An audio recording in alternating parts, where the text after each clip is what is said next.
Chapter 641. There was no wind in the world, but the old cotton-padded robe fluttered. The eldest brother looked at the chief monk of scripture who was sitting cross-legged with a pale face. He said with a confused expression, "Teacher said that you can't do anything." The chief preaching monk looked at him and said calmly, "Many years ago, I did make a promise to the headmaster that I wouldn't do anything unless it was the end of the world. However, the daughter of Yama came to the human world, which was the end of the world. Since then, I have been reading scriptures every night and finally mastered the Buddha's words. I didn't do anything, I just spoke." The eldest brother was startled and shook his head. Jun Mo is right. The chief preaching monk didn't understand what he meant. He put his palms together and continued chanting. Only Ning Kei and Chi Mei knew the words, "All monks should die." Chi Mei's expression changed slightly, but he didn't show any anger. He just kept silent. Ning Kei was angry, but he was also extremely frightened. The chief preaching monk's chanting could affect the aura of heaven and earth in such a large area around the White Tower Temple. He had created a world in the human world with the Buddha's words. The state he showed was too terrifying. Ning Kei had to admit that the old monk sitting cross-legged with his staff was the most powerful cultivator he had ever seen in his life. He was even stronger than the sword that Lu Bai had used to stab at the Lank Temple from beyond the sky. The chanting continued, the lake was still, and the tower light was condensed. The White Tower Temple seemed to have become a Buddhist country from the beginning of the world. The aura of heaven and earth became extremely peaceful, vaguely connected to a state above the 5 states of Taoism. However, it also had a strong sense of suppression. In such a world, cultivators couldn't control the chi of heaven and earth and were no different from ordinary people. Tens of thousands of Yueluan citizens didn't know what was happening in the Taoist field. They couldn't hear or see, and even if they did, they couldn't understand. They could only instinctively feel that something very solemn and profound was happening. So they bowed to the chief preaching monk again and didn't dare to get up. The aura of heaven and earth gradually calmed. Cultivators couldn't control flying swords, and Buddhist ascetic monks couldn't use all kinds of means. But they could walk, especially the ascetic monks who trained their bodies and spirits in the wilderness day and night, and the West Hill Divine Guards who were martial cultivators. They still had some power. Master Chi Mei led dozens of ascetic monks to the field. More than 10 West Hill Divine Guards, led by 2 priests in red, walked into the crowd. It seemed that they would soon reach Ning Quebec. Ning Kei twisted his wrist slightly and tightly held the hilt of the padao. Looking at the crowd, he frowned and frowned. Chi was the chief preaching monk. Although the Great Spirit was suppressed by the chief preaching monk's words, his devil's monk's body was still strong enough. After Chi and King Xian's preaching monk's words. However, Master Chi Mei's body had become Buddha, and he was also a very strong martial artist. Ning Kei didn't have the confidence to defeat him in this situation. What made him even more uneasy was that eldest brother and Sang Sang's bodies were as weak as ordinary people. How could he protect them from harm? In the land of Buddha in the world, the Buddha's words rang like a distant bell. No matter how strong Ning Kei was, he couldn't leave the Buddha's land. No matter how tough he was, he couldn't help but feel a little desperate at this moment. At this moment, eldest brother spoke again. He was forced out of the limitless state by the Buddha's words. His face was as pale as paper, and his thin body hung in the air like a willow branch by the lake. But his face and body were still so clean, without a speck of dust. He looked at the chief preaching monk, and a look of firmness suddenly appeared in his clean eyes. He said slowly, "The headmaster of academy once said that a scholar who cherishes life is not enough to be a scholar. A Buddha who cherishes the world is not enough to be called a Buddha." Eldest brother still spoke very slowly and seemed very elegant. His voice was still so gentle and amiable, but his tone was so firm and firm. What he said was taught to him by his teacher many years ago. Like all the students in the back of the mountain of the academy, he never doubted his teacher's words, so he thought that his teacher's words must be reasonable. Reasonable, so of course it was effective. This was what the academy pursued. Ning Ke didn't understand why eldest brother suddenly said such words at this time, and neither did Master Chi Mei. The approaching ascetic monks and Westhill divine guards subconsciously stopped. Only the chief preaching monk had enough wisdom and experience to understand the meaning of eldest brother's words. His expression suddenly became solemn, and he looked at him in surprise. His right hand left the staff. A scholar who cherishes life is not enough to be a scholar. A Buddha who cherishes the world is not enough to be called a Buddha. When eldest senior brother said this, the originally quiet world suddenly underwent some extremely subtle changes, and one could faintly hear the sound of cracking. The White Tower Temple was still the White Tower Temple. It was normal as far as the eye could see, but something seemed to be broken. Gradually, a breeze rose on the surface of the lake, and the frozen lake began to ripple. The willow branches by the lake seemed to be pulled by an invisible string, and then swayed back and began to swing for the first time. It turned out that the world of the Buddha land was broken. The expression on the chief preaching monk's face was extremely complicated. He didn't expect that Mr. First's casual words could break his dharma of words, and was about to destroy his world of the Buddha land. Although Mr. First of the Academy was already the top figure in the cultivation world, he was after all only a disciple of the headmaster of the Academy. How could he do this? And when did he understand such a divine sense? As the lake wind rose again, the willow branches swayed again, and the ripples on the lake gradually expanded. The chief preaching monk's expression became more and more serious. He reached out his right hand to point at eldest brother and said quickly, "As I have heard, there is a mountain named Prajna. It is 108,000 times heavier than Tianqi Mountain. It can fill the storm sea and suppress all demons." The chi of heaven and earth in the White Tower Temple that was previously quiet suddenly rolled violently. Ordinary people couldn't see it, but cultivators could feel it. It was rolling like heavy rain clouds, and they could feel the terrifying power contained in it. They instinctively felt a strong sense of vigilance, and even wanted to avoid it. The violent chi of heaven and earth suddenly compressed at an unimaginable speed, and then turned into a seemingly infinite mountain.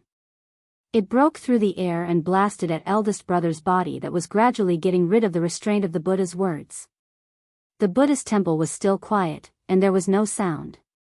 But eldest brother felt that his ears rang with the sound of countless boulders crushing his body, as if a mountain had already pressed on his shoulders. His body was originally very ordinary. Compared to Jun Mo and Ning Ke, his shoulders seemed to be unable to bear much weight. He suddenly tottered, and the soles of his shoes touched the ground. His knees gradually bent, but he still refused to fall. There was a puff.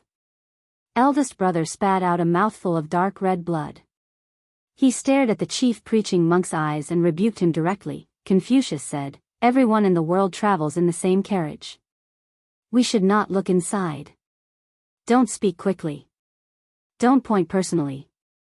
Even at this moment, when he spoke with a reprimanding tone, his voice was still so gentle, making others want to get close to him.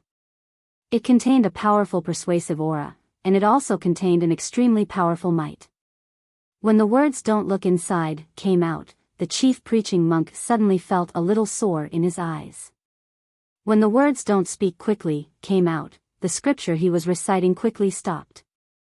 When the words "don't point personally" came out of eldest brother's mouth, the chief preaching monk suddenly felt that the giant mountain named Sumru was between his fingers. His arm fell down and could no longer point at eldest brother's body. The chief preaching monk's expression became more and more solemn. His long silver eyebrows fluttered, and his lips opened slightly. He recited another scripture. This time, he recited very slowly, but every word was like thunder and extremely strict. "This is what I have heard. With the power of Samadhi, all the mountains, trees, plants, and land in the mist world become the 7 treasures. Everyone can see it and listen to the wonderful teachings in front of the Buddha. As you think, you may see yourself in green, yellow, white, purple, red, black, or wind, or fire, or emptiness, or fire, or fire, or fire, or fire, or fire, or fire, or fire, or fire, or fire, or fire, or fire, or fire, or fire, or fire, or fire, or water, or water foam, or mountains, or emperor Shur, or flowers, or Garuda, or stars, or elephants, or wild foxes. The Buddha's words resounded through the temple like thunder and kept exploding in the air. The lake suddenly became uneasy, the willow branches on the shore broke and fell, and the white tower glowed with colorful light. The tens of thousands of believers who were kneeling on the ground finally heard the thunderous Buddha's voice. They raised their heads subconsciously and looked up at the sky, but there was no trace of lightning. Countless auras of heaven and earth came from all directions of the Yueluan kingdom, stirring up dust and wind, breaking trees and startling beasts. They arrived at Chaoyang City and went to the White Tower Temple. The clouds in the sky had covered Chaoyang City for a whole winter. There was no change except for the continuous gathering of clouds and thickening of them. However, even the strange clouds seemed to feel the horror of the chief preaching monk's Buddha's words and began to stir uneasily. The dark gray clouds rolled and twisted violently. It looked as if there were thousands of black snakes twisting and twisting inside the clouds. Occasionally, the clouds would be torn apart, revealing a gap for a brief moment. Sunlight would shine through the gap, but it would be scattered by the clouds into countless colors and twisted into countless shapes. The colors of the heavenly light fell on the White Tower Temple. They were green, white, or black. People looked at the colors on their bodies and were at a loss. In the eyes of the cultivators, the heavenly light that was twisted into countless shapes was even more terrifying. Because in their consciousness, the heavenly light turned into Buddhist bandis holding Vajra, ferocious strange beasts of the Buddhist sect, and countless water and fire pouncing on them. Ning Ke knew that this was not an illusion, nor was it the chief preaching monk's spiritual world. It was the real aura of heaven and earth. The chief preaching monk had used the Supreme Buddha's power to simulate the aura of heaven and earth into the shapes of Buddhas in the sky. Blood seeped from the corner of his mouth. Under the Supreme Buddha's power and before the Buddhas in the sky, he had no power to resist. He could only slowly kneel down, his face pale with pain. His snow mountain and ocean of chi seemed to be about to be destroyed. Sang Sang, who was on his back, was in an even worse condition. When the heavenly light shone through the gap in the clouds and fell on her, her body was suddenly plated with a layer of black. Although her face was pale, there was a faint dark gray color. She kept vomiting blood, just like what happened in the back temple of Lang Temple. All of it had turned into something like ink. At this time in the White Tower Temple, the only one who could compete with the words of the chief preaching monk was the eldest brother of the academy. Naturally, he became the main target of the Supreme Buddha's power. There were no colors in eldest brother's eyes. There were no wild foxes, no giant elephants, no merciless floods, and no raging fire. He only saw the Buddhas in the sky, accompanied by the stars, rushing towards him. Every king in the ancient myths had Supreme Buddha's power. Every Buddha in the Buddhism sect had Supreme Buddha's power. Every star had the power of heaven and earth that could not be shaken. Eldest brother's bones began to crack. Blood seeped from the corner of his eyes.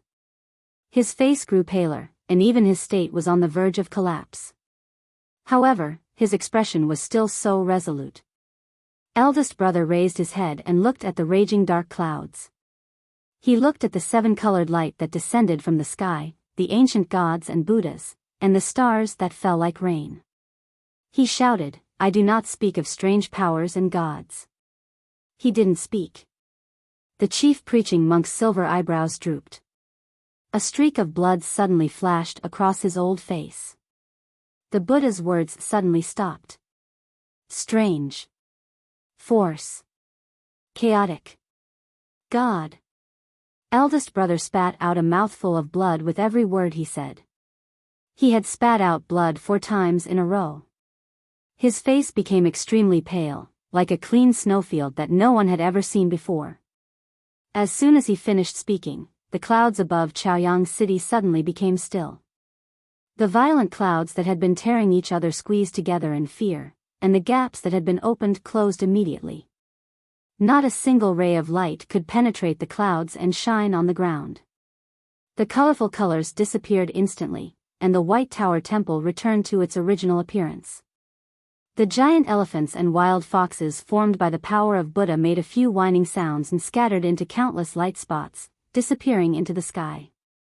As for the legendary venerables of the Buddhist sect who were holding the golden pestle, the sages in the ancient myths, and the stars that fell like rain, they instantly disappeared without a trace. He didn't speak of strange powers and chaotic gods. All the Buddhas retreated. The aura of heaven and earth from all over the Yueluan kingdom gradually stopped, bringing a strong sandstorm to Chaoyang City. The White Tower Temple, which had just returned to its original appearance, suddenly became extremely dark. The chief monk of scripture silently looked at the figure that could fall at any time in the sandstorm. He looked at his cotton jacket that had been soaked in blood, and his silver eyebrows slowly fluttered. No one knew what he was thinking. Tens of thousands of people in the White Tower Temple looked at the sky in shock. They didn't understand what had just happened. Many of them began to rub their eyes, wondering if they had hallucinations. Master Chi Mei and the cultivators of the Buddhism and Taoism sects looked at the scholar in the field. Their faces were full of shock. Even Chi Mei's eyes were full of awe. Everyone knew that the scholar had been seriously injured in order to resist the chief monk's Buddhist words. However, his words could make all the Buddhas disappear, which was enough to shock the world. Mr. First of the Academy was indeed Mr. First of the Academy. Eldest brother raised his right arm and wiped the blood from the corner of his mouth. He looked at the chief monk of scripture and said to Ning Kei behind him, "Teacher said that a gentleman does not stand in a dangerous place. If we don't leave now, when will we?" Ning Kei looked at eldest brother's back, and suddenly turned around and rushed out of the crowd. Eldest brother coughed in pain and disappeared again. A huge wind rolled up beside the chief monk of scripture. To be continued. If you like this work, please come to Chidian. Come to vote for me. Your support is my greatest motivation. Chapter 642. In fact, it was not the wind, but the aura of heaven and earth that was invisible to the naked eye and could never be perceived by ordinary people. It revolved around the chief preaching monk's body and drove the flow of air. The limitless state, which was above the 5 states, was a state that was hard to understand, but it did exist. Eldest brother moved at an unimaginable speed or in a way that surpassed the speed between the countless doors of the aura of heaven and earth that was invisible to the naked eye. The aura of heaven and earth rolled into a turbulent current, completely isolating the chief preaching monk from the real world. At this time, the world that the chief preaching monk saw was countless monotonous lines. He could not hear any sound, and his voice could not reach the real world. He was temporarily separated from the real world. Ning Kei did not miss this opportunity. He began to flee with Sang Sang on his back. The gods and Buddhas that were formed by the chi of heaven and earth were shattered into nothingness by eldest brother's words. They suddenly lost their image and turned into countless shiny fragments. He passed through them, and the fragments fell on his and Sang Sang's bodies and heads. They were stuck by the thick blood on their bodies and sparkled as if they were embedded with countless diamonds. The cultivators from both the Buddhism and Taoism sects had already surrounded them from all directions. Ning Kei leaped across and had just found a relatively weak point to break through when he found Chi Mei not far in front of him. The chief preaching monk was temporarily trapped by eldest brother. Master Chi Mei was the most powerful and Ning Kei was most wary of him. But this powerful cultivator from the Xiankong Temple did not give him any chance. Facing Chi Mei and the crowd of people in the White Tower Temple, Ning Kei did not have the confidence to escape Chaoyang City with Sang Sang. The crowd had already surrounded them, blocking the bridges and corridors of the White Tower Temple. The ascetic monks of the Buddhism sect began to gather. 2 red-robed priests appeared in front of the crowd with more than 10 West Hill divine guards. Ning Kei felt a chill. But the next moment, he noticed something strange. The 2 red-robed priests from the West Hill Divine Palace had strange expressions on their faces. The 2 red-robed priests looked at Ning Kei, who was running at a high speed. They were not vigilant, frightened, or angry. They seemed very calm, with infinite respect and a touch of determination.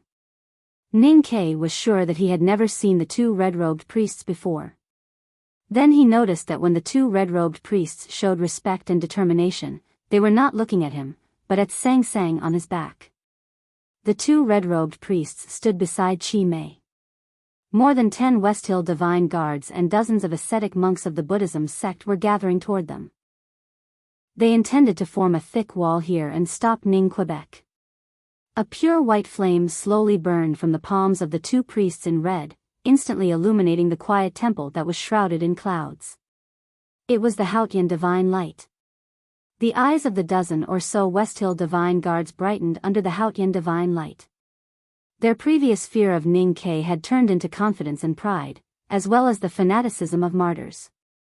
Looking at the Haotian divine light burning in the palms of the two red-robed priests, Ning Ke's pupils shrank and his heart was filled with great vigilance.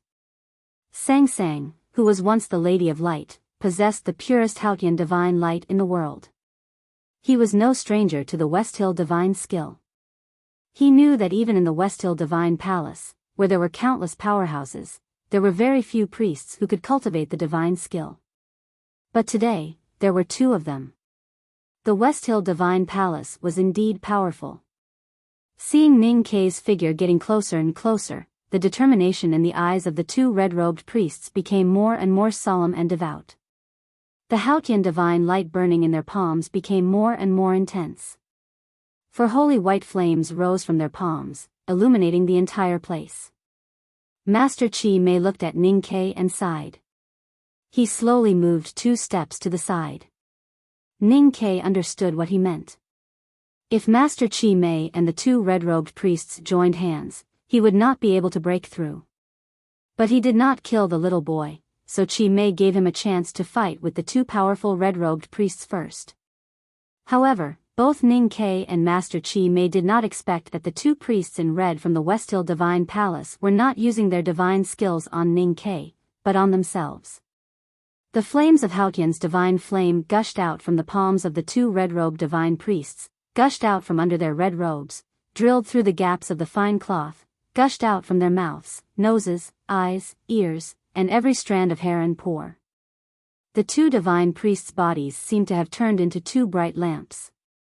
Master Chi Mei instantly sensed that great danger was coming, but he had no time to avoid it. With a muffled groan, he sat cross-legged on the ground, formed the lotus emblematic gesture, and covered his eyes with his hands.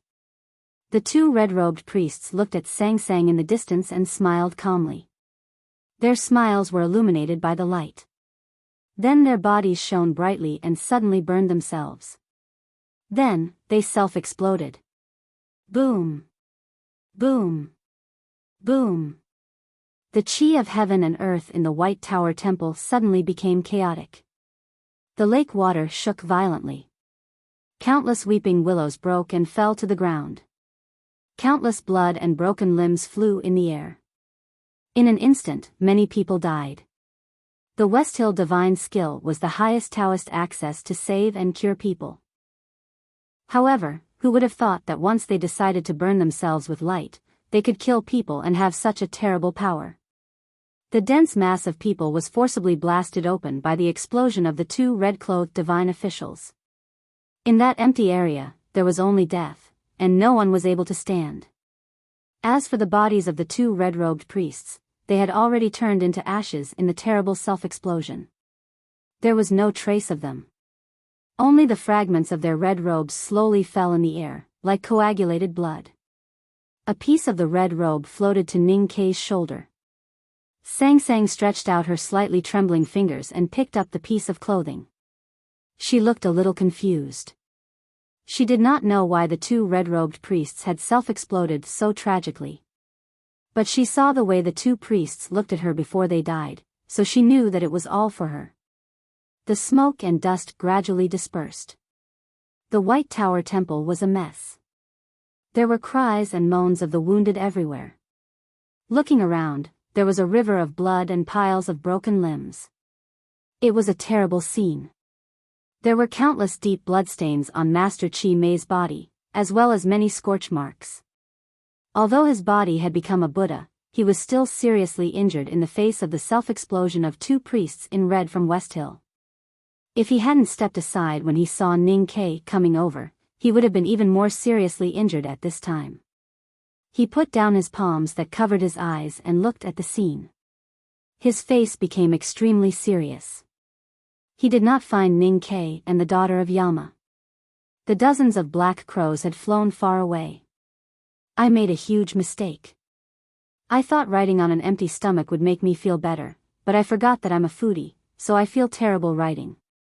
I'll go eat first, then I'll continue writing. I'll have at least 3 chapters today. To be continued. If you like this work, please come to Chidian.com to vote for me. Your support is my greatest motivation. Chapter 643. An arrow hit Ning Ke's shoulder heavily. The sharp arrowhead tore his shirt but did not penetrate deep into his flesh. It only left a shallow wound. Sang Sang, who was holding the black umbrella behind him, trembled slightly. Countless arrows fell like a rainstorm. The big black umbrella behind them was like a small black boat in the ocean, constantly trembling, as if it would capsize and sink to the bottom of the sea at any time. Leaving the White Tower Temple did not mean that they could leave Chaoyang City. The Yueluan Kingdom's troops from other counties had already taken control of the entire capital. There were archers everywhere in the streets. Ning Ke's body was strong, but he was still slightly injured by the continuous arrows. The big black umbrella shielded Sang Sang from most of the arrows, but the holes on the umbrella were extremely dangerous. To avoid the dense rows of archers, he did not choose to launch a surprise attack on the long street. Instead, he began to circle around the streets and alleys. The black crows flew above his head, making unpleasant cawing sounds. However, the truly brave and fearless residents of Chaoyang City were still in the White Tower Temple, so not many dared to stop him. Circling around would take some time. There was still a long way to go before he reached the city gate. What made him uneasy and nervous was that he finally heard the thundering sound of hooves from afar. The heavy cavalry of the Yueluan Kingdom had finally arrived. The heavy cavalry was the most powerful means of dealing with cultivators in the human world. Although the heavy cavalry of the Yueluan Kingdom was much weaker than the black armored cavalry of the Tang Empire and the papal cavalrymen of the Westhill Divine Palace, they could still overwhelm Ning Ke and Sang Sang to death as long as there were enough of them. At this moment, a horse carriage with the emblem of the Divine Hall appeared at the entrance of the alley in front of them. Ning Ke stopped in his tracks. The curtains of the carriage were lifted, revealing an aged face and a red divine robe. Looking at the old priest in the horse carriage, Sang Sang subconsciously clenched her fists. There was a piece of red cloth in her hand, but she did not know which one of the 2 priests in red had self-destructed. Ning Ke sped up and rushed into the horse carriage. The horse carriage started slowly and then gradually sped up, rushing out of the alley. The old priest in red asked, "Which direction?" Ning Ke replied, "North." Previously in the White Tower Temple, the 2 priests in red from the Westhill used their divine skills to explode themselves to clear the way for him and Sang Sang. Only then did he have the opportunity to avoid Master Chi Mei and successfully escape into Chaoyang City. The divine skill of Haotian Taoism was a kind dharma and was regarded as the greatest gift that Haotian could give to his followers. In the Westhill scriptures, using the divine skill to self-destruct was regarded as a great blasphemy to Haotian and was strictly prohibited. It was said that after death, the person who did so would never be able to enter the divine kingdom of Haotian, and his soul could only drift alone in the underworld for eternity. For ordinary believers of Haotian, not being able to enter the holy kingdom of Haotian was an unacceptable and cruel punishment. Moreover, the 2 red-robed priests could cultivate the divine skill, so their faith in Haotian must be extremely firm. So what was the reason that made the 2 red-robed priests willing to sink into the underworld to save him? Sang Sang vaguely sensed it, but Ning Ke had no time to think about it. He had been puzzled until he saw the old priest in the horse carriage. Both he and Sang Sang had seen this old priest in the Taoism temple in the kingdom of Qi. The old priest's name was Chen Siyuan, and he was a red-robed priest of the Westhill Divine Palace stationed in the kingdom of Qi. He was highly respected in the kingdom of Qi, and most importantly, he was from the Divine Hall of Light. Sang Sang leaned on Ning Kei's shoulder and blinked her eyelashes. She said sadly, "Why do you have to do this?" Chen Siyuan said humbly, "This is our own choice. Even if we can't enter the divine kingdom of Haotian, we won't feel any regret. Great divine priest, you don't have to be sad." Ning Kei was driving at this time, but he heard the words very clearly. He was sensitive to the fact that the old priest did not call Sang Sang the Lady of Light like he did in the kingdom of Qi, but directly called her the great divine priest. He was even more sure that his guess was correct. He asked, "Those two priests are?" Chen Siyuan looked a little sad and said indifferently, "Hua Yin is the court priest of the kingdom of Song, and Song Sisi has always been in the Great River Kingdom. If they were reluctant to leave the glory of the human world, they would not have followed me to Yueluan." The red-robed priests had a very high status in Haotian Taoism. The West Hill Divine Palace was ordinary on the Peach Mountain, but as long as the red-robed priests were sent to the human world, they would often have the dignity and power of an emperor, just like Chen Siyuan in the kingdom of Qi. Ning Kei became even more silent when he heard the origin of the two red-robed priests. The carriage of the West Hill Divine Palace ran wildly in Chaoyang City. The black raven flew over again and circled around the carriage. Ning Kei was very familiar with the streets of Chaoyang City, and maybe because of the Divine Hall emblem on the carriage, the cavalry of the Yueluan Kingdom was afraid of it. They managed to break through several obstructions without any danger. The dense sound of horse hooves and bamboo flutes rang again in Chaoyang City. The cavalry of the Yueluan Kingdom finally came to their senses and began to chase the carriage. The ascetic monks of the Buddhism sect also began to gather in the direction of the Black Raven. Ning Kei turned to look at the white pagoda in the distance to his right. He was very worried about eldest brother who was still there and did not know the final result of the battle with the chief preaching monk. At this time, he suddenly saw that Sang Sang's trousers on her calf had been torn. There was an extremely deep wound there. It must have been caused by the big black umbrella when she was attacked by the archers, and a piece of flesh was torn by the arrowhead. It must have been very painful, but she did not make any sound. They were close to the North City gate. The carriage had taken a detour in the city to avoid the archers and cavalry.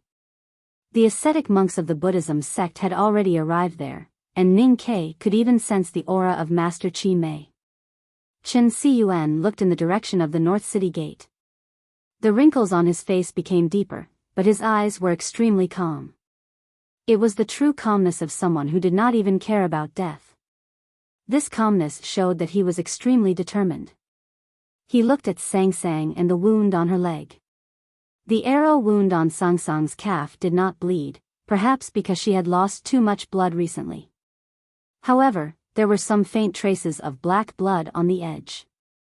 Chen Siyuan said in a slightly hoarse voice, "Great divine priest, please tell me that we did not do anything wrong." Sang Sang looked at this loyal old subordinate and felt a little sad. She was ready to tell the truth. Ning Kei waved the horsewhip and lashed in front of the carriage. The whip was loud and clear.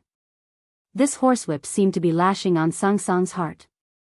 Sang Sang clenched the red cloth in her palms so tightly that her nails seemed to pierce into her flesh.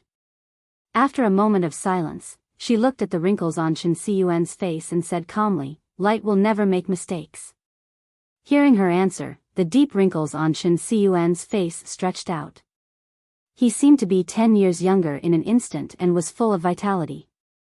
He knelt in front of her and piously kissed the back of her foot. There were no other people outside the North City gate, only dozens of ascetic monks of the Buddhism sect. Master Chi Mei stood in front of these ascetic monks. His pale face looked very calm. The wounds on his body were still bleeding. The self-explosion of the two priests in red had caused him a lot of damage. In particular, the divine light ashes in his wounds were like light chips. Not only did they not have any healing effect, but they continued to cut his flesh. Logically speaking, he and these ascetic monks of the Buddhism sect should have a higher chance of winning if they intercepted Ning Kei within the city. However, he chose to fight outside the city. This was because Ning Kei did not pull out his padao when he faced the little boy in the White Tower Temple. As a high monk of the Buddhism sect, why couldn't he not harm the innocent? A carriage rushed out of the seemingly empty city gate of Chaoyang City, bringing with it a cloud of dust. Master Chi Mei silently chanted the name of Buddha and slowly raised his right hand.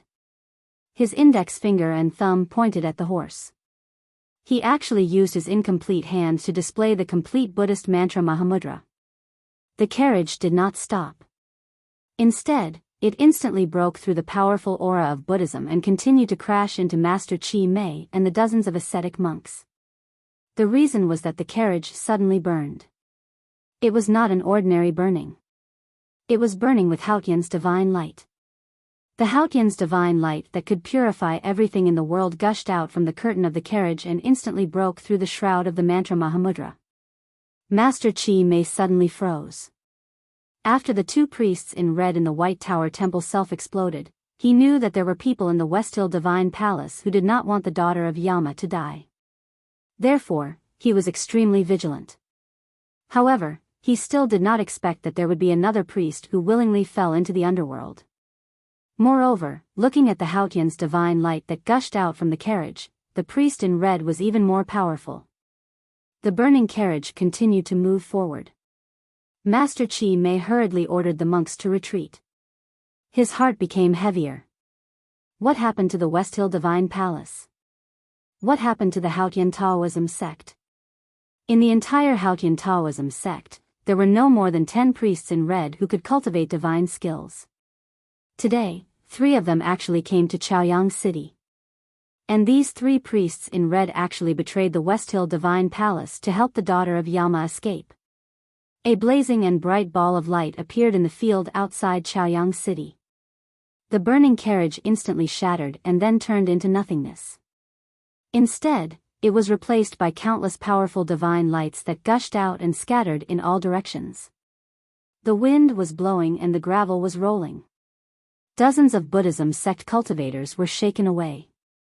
Master Chi Mei bore the brunt of it and was seriously injured again.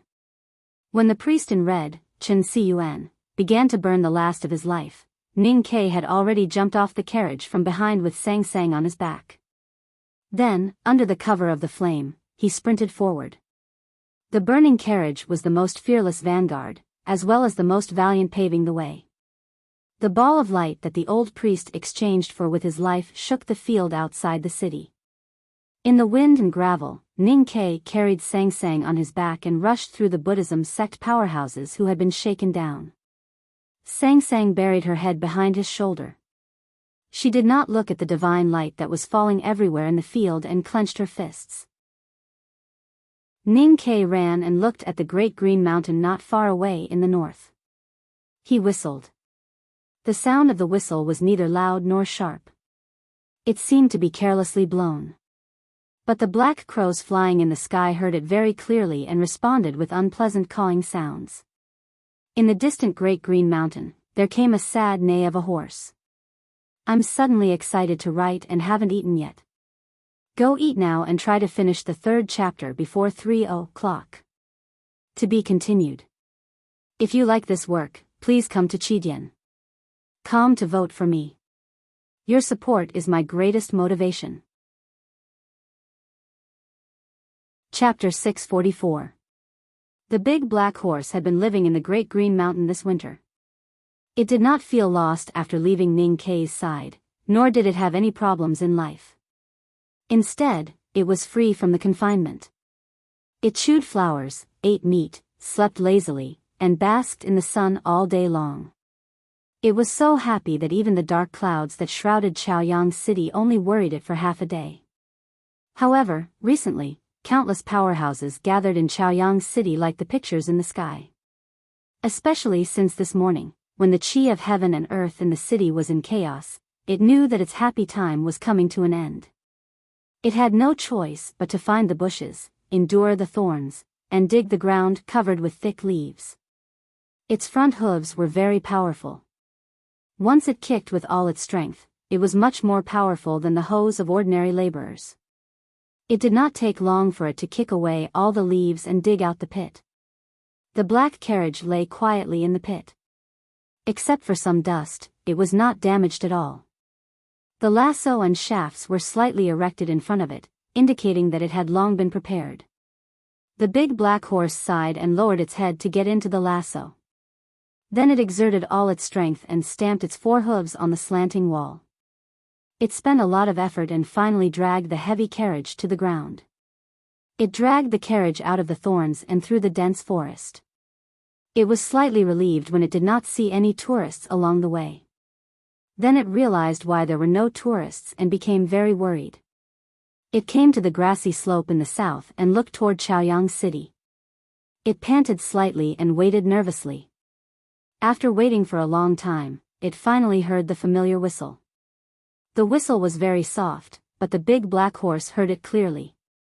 In its world, the whistle was a rope that would bring it to its death.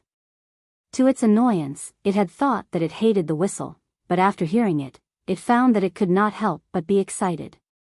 It could not help but feel ashamed. With such complicated feelings, the big black horse neighed violently and dragged the heavy black carriage along the grassy slope in the south of the Great Green Mountain toward the field outside Chaoyang City angrily. When it rushed to the field, it saw at least hundreds of cavalrymen rushing out of Chaoyang City and chasing after that figure. It could not help but become angrier. It panted fiercely and sped up again. On the vast field north of the city, hundreds of cavalrymen of the Yueluan kingdom came with the wind and dust. Their hooves were as dense as rain, and their momentum was astonishing. They formed a huge fan. About 1,000 feet in front of the fan, Ning Ke kept running with Sang Sang on his back. He listened to the clear and loud hoofbeats behind him and watched the black horse carriage getting closer and closer. He was very nervous. Seeing that the situation was dangerous, the big black horse neighed violently. Dragging the heavy carriage, it sped up again and turned into a cloud of black smoke. It arrived before the Yueluan kingdom cavalry swallowed the figure. Ning Ke lowered his body and jumped into the black horse carriage like lightning. At this time, hundreds of cavalrymen of the Yueluan kingdom had also caught up with the black carriage. If the carriage could not stop, it would immediately be surrounded by these cavalrymen. The big black horse neighed again. Its thick lips trembled violently in the wind. Its big white teeth, which still had some rabbit meat left from last night, looked especially scary in the light. It suddenly jumped to the left. The Yueluan kingdom's war horses at the front heard the horses neigh and looked at it. For some reason, they felt a chill in their bodies. Their legs suddenly weakened and they fell to the ground with a thud, causing a cloud of smoke and dust to splash. The big black horse forced a turn, but the heavy carriage continued to move forward according to inertia. With a very strong force, the rope was deeply tied around its smooth neck, leaving a bloody mark and a few strands of its hair falling off. With another violent neigh, the big black horse used all its muscles and forcibly stopped the carriage from moving forward. The carriage tilted and was about to fall. The steel wheels that were deeply embedded in the soil shook up a lot of soil on the ground. The soil was like stones, smashing on the faces of the Yueluan kingdom's war horses that were rushing at the front but luckily did not fall. For a moment, only the frightened neighs of the horses could be heard. The fan-shaped charge of hundreds of cavalrymen was gradually disrupted. The carriage tilted the moment Ning Ke jumped into the carriage with Sang Sang on his back. It was extremely dangerous and he fell twice. At this time, he finally managed to stabilize his body and hit a spot on the carriage wall with his palm. The crystal in his palm was embedded in the talisman array in the carriage wall. A paper talisman turned into green smoke between his fingers. The talisman power suddenly came out and helped the talisman array on the carriage wall to activate at a high speed. There was a very slight sound, like a feather floating in the air, and the heavy carriage suddenly became much lighter. The steel wheels floated out of the ground. The big black horse was the first to notice the change. It neighed happily and kicked its four hooves as fast as lightning, dragging the carriage towards the north like a light cloud of dust.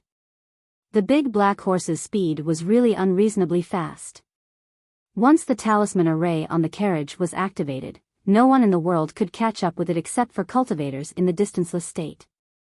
The hundreds of cavalrymen of the Yueluan kingdom were already dumbfounded by the black smoke, not to mention catching up with it. As the big black horse galloped wildly, it turned its head to look at the silly war horses and cavalrymen of the Ueluan kingdom in the distance and neighed arrogantly. It thought to itself, "Are they stupid to compete with me in speed?" When it passed by the Daqing mountain, its complacency turned into reluctance and regret. It thought to itself that if it left today, whether it fled with Ning Ke or returned to the back of the mountain of the academy, it would never be able to enjoy such happiness again.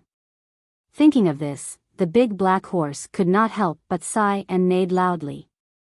In the Daqing mountain, the birds and beasts, tigers, leopards, wolves, and bears, who had been humiliated and harmed for a whole winter, trembled with joy when they heard the horses neigh. They thought to themselves that the master had finally left and he should never come back. The black carriage left Chaoyang City. The dark cloud that had shrouded the city for a whole winter also slowly left Chaoyang City and moved towards the north in the high sky. The cloud layer was very high, so it seemed to be moving slowly, but in fact, it was moving at an amazing speed. Master Chi Mei withdrew his gaze from the sky and took the reins from his side. He led dozens of ascetic monks and chased towards the north. However, he knew the speed of the black carriage under the cloud layer and knew that he and his people would not be able to catch up with it. The dark cloud left, and the sunshine that had not been seen for many days finally sprinkled generously on Chaoyang City. The people of Chaoyang City rarely saw the blue sky, but they did not show any joy. Under the blue sky, the white tower that had regained its clear light looked exceptionally beautiful. The lake reflected the skylight and the shadows of the trees. There was still a lot of blood on the ground, and the corpses of the people had been moved away. On the open space by the lake, the eldest brother appeared. He was coughing desperately and painfully. He coughed so hard that he bent over, as if he was going to cough out his lungs. He could not cough out his lungs, but he could cough out blood. In just a moment, the snow-white handkerchief in his hand that covered his mouth had become dark red, as if it had been red since the beginning. In the cultivation world, the eldest brother of the academy was a legend. Few people had seen him fight, but the two world wayfarers, Yi Su and Tang, had always regarded him as their cultivation goal. It could be imagined how high his state was. However, his opponent today was the chief preaching monk of Xiankong Temple, the Buddha in the human world, and a figure who had become a legend. After all, a legend was not a myth. It was already very incredible that the eldest brother could break the chief preaching monk's Buddhist words and force him to stay where he was, creating an opportunity for Ning Ke to escape. However, he had not rested for a whole year. He used the limitless state to search for Ning Ke and Sang Sang in all the Buddhist temples, Taoist temples, and cities in the world. He was extremely tired, and his state showed signs of instability. After today's battle, he was seriously injured, and it was very likely that it would affect his future cultivation. Even so, his expression was still gentle and indifferent, and there was a purity between his eyebrows that made people want to get close to him. Except for the occasional frown when he coughed, he did not have any extra emotions. Today's battle between the leader of the Buddhism sect and Mr. First of the Academy was so magical that it was beyond description. It was absolutely qualified to be recorded in the history of cultivation, or drawn into the myths of the Buddhist scriptures. Although the chief monk of scripture had suffered many setbacks, his body and mind were both indestructible, so he was not injured at all. He was still a legend and the final winner. But because Ning Ke had successfully escaped with the daughter of Yama, he was also a loser. If it were an ordinary person, he would probably be angry and want to fight again. However, the expression on the chief preaching monk's face was as calm and gentle as that of the eldest brother, without any hint of anger. He looked at the eldest brother and praised, "Fortitude and dullness are benevolence." The eldest brother saluted back and said, "I'm ashamed to say that." The chief preaching monk thought of the most crucial scenes in today's battle, and said with a smile, "Children don't talk. I should have known that the headmaster of the academy wouldn't know the old method of words come true." He looked at the eldest brother and asked, "When did the headmaster of the academy teach you the method?" The eldest brother wiped the blood from the corner of his mouth and answered slowly, "The headmaster never taught me." The chief preaching monk looked at him quietly and suddenly asked, "Did you figure it out yourself?" The eldest brother nodded. The chief preaching monk's silver eyebrows fluttered slightly, and he asked, "The Buddha's words have not been heard in the world for a long time. When did you figure it out?" The eldest brother answered honestly, "When the master spoke the Buddha's words." After hearing the answer, the chief preaching monk was silent for a long time. His silver eyebrows slowly fell down, and he looked at the scholar and sighed, hearing Tao in the morning and knowing one's destiny in the evening. It turns out that the story is actually true. The chief preaching monk stood up with his silver cane in hand, and walked slowly and heavily to the carriage. When he reached the carriage, he turned to the eldest brother and said, "Ning Kei and the daughter of Yama went all the way to the north. With the black crow as the guide and the dark clouds above, you can't help him anymore. Go back to the academy to rest." After a moment of silence, the eldest brother said, "And the headmaster?" The chief preaching monk said slowly, "It is said that you, Li Man, are so kind and benevolent that you don't even know how to lie. I didn't expect that you would learn to lie for your youngest brother." Then he sighed and said, "What you said on behalf of the headmaster of the academy was actually your own guess. It was not the headmaster's confirmed idea at all, so I didn't agree." The eldest brother had previously told the chief preaching monk about the headmaster's opinion. If Sang Sang died, the imprint of Yama in her body would be released, and then the location of the human world would be exposed to Yama. So she couldn't die. But now the chief preaching monk said that it was not the headmaster's opinion, but his own guess. The eldest brother's body stiffened slightly, and he didn't understand how the chief preaching monk could tell. This is the third chapter. Try to finish the next chapter before 4:40. To be continued. If you like this work, please come to Chidian.com to vote for me. Your support is my greatest motivation. Chapter 645. Eldest brother said, "I don't understand why you would say that." The chief preaching monk looked at him and said gently, "You are a student of the headmaster of the academy, so you should know his temperament. If he really thought that killing Sang Sang would lead to Yama's invasion, he would have taken Ning Kei and Sang Sang back to the academy long ago. How could there be such a story from autumn to winter?" Eldest senior brother remained silent.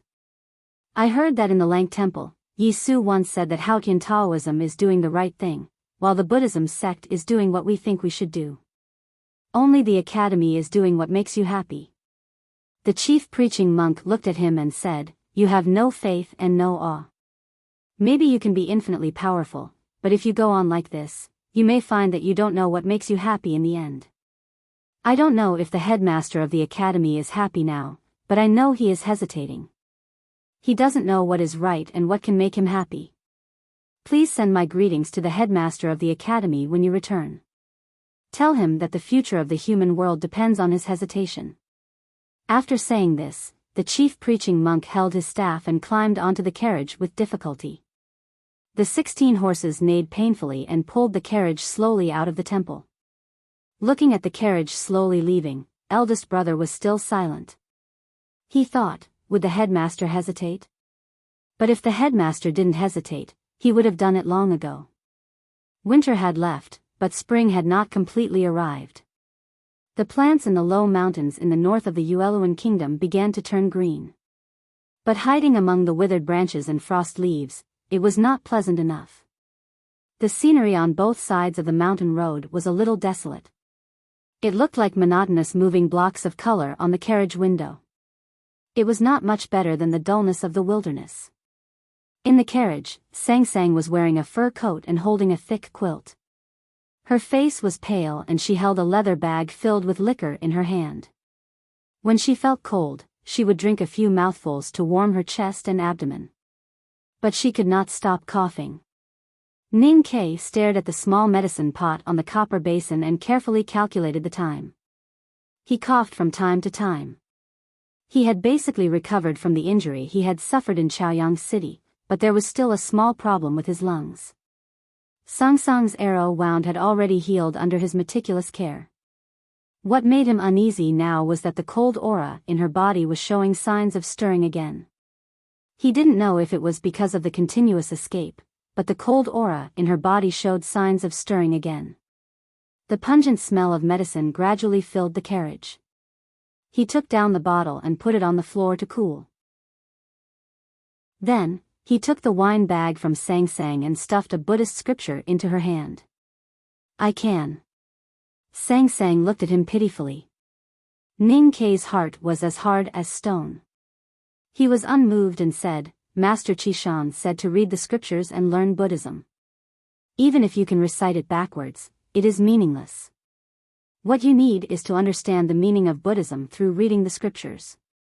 Sang Sang said, I don't know if it's useful to read so many Buddhist scriptures. Hasn't it been confirmed that it worked in Chaoyang City? Ning Kei walked to the window and said, think about it.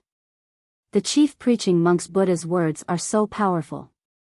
If you can learn that move, maybe the cold aura in your body will be scared and disappear immediately with a command.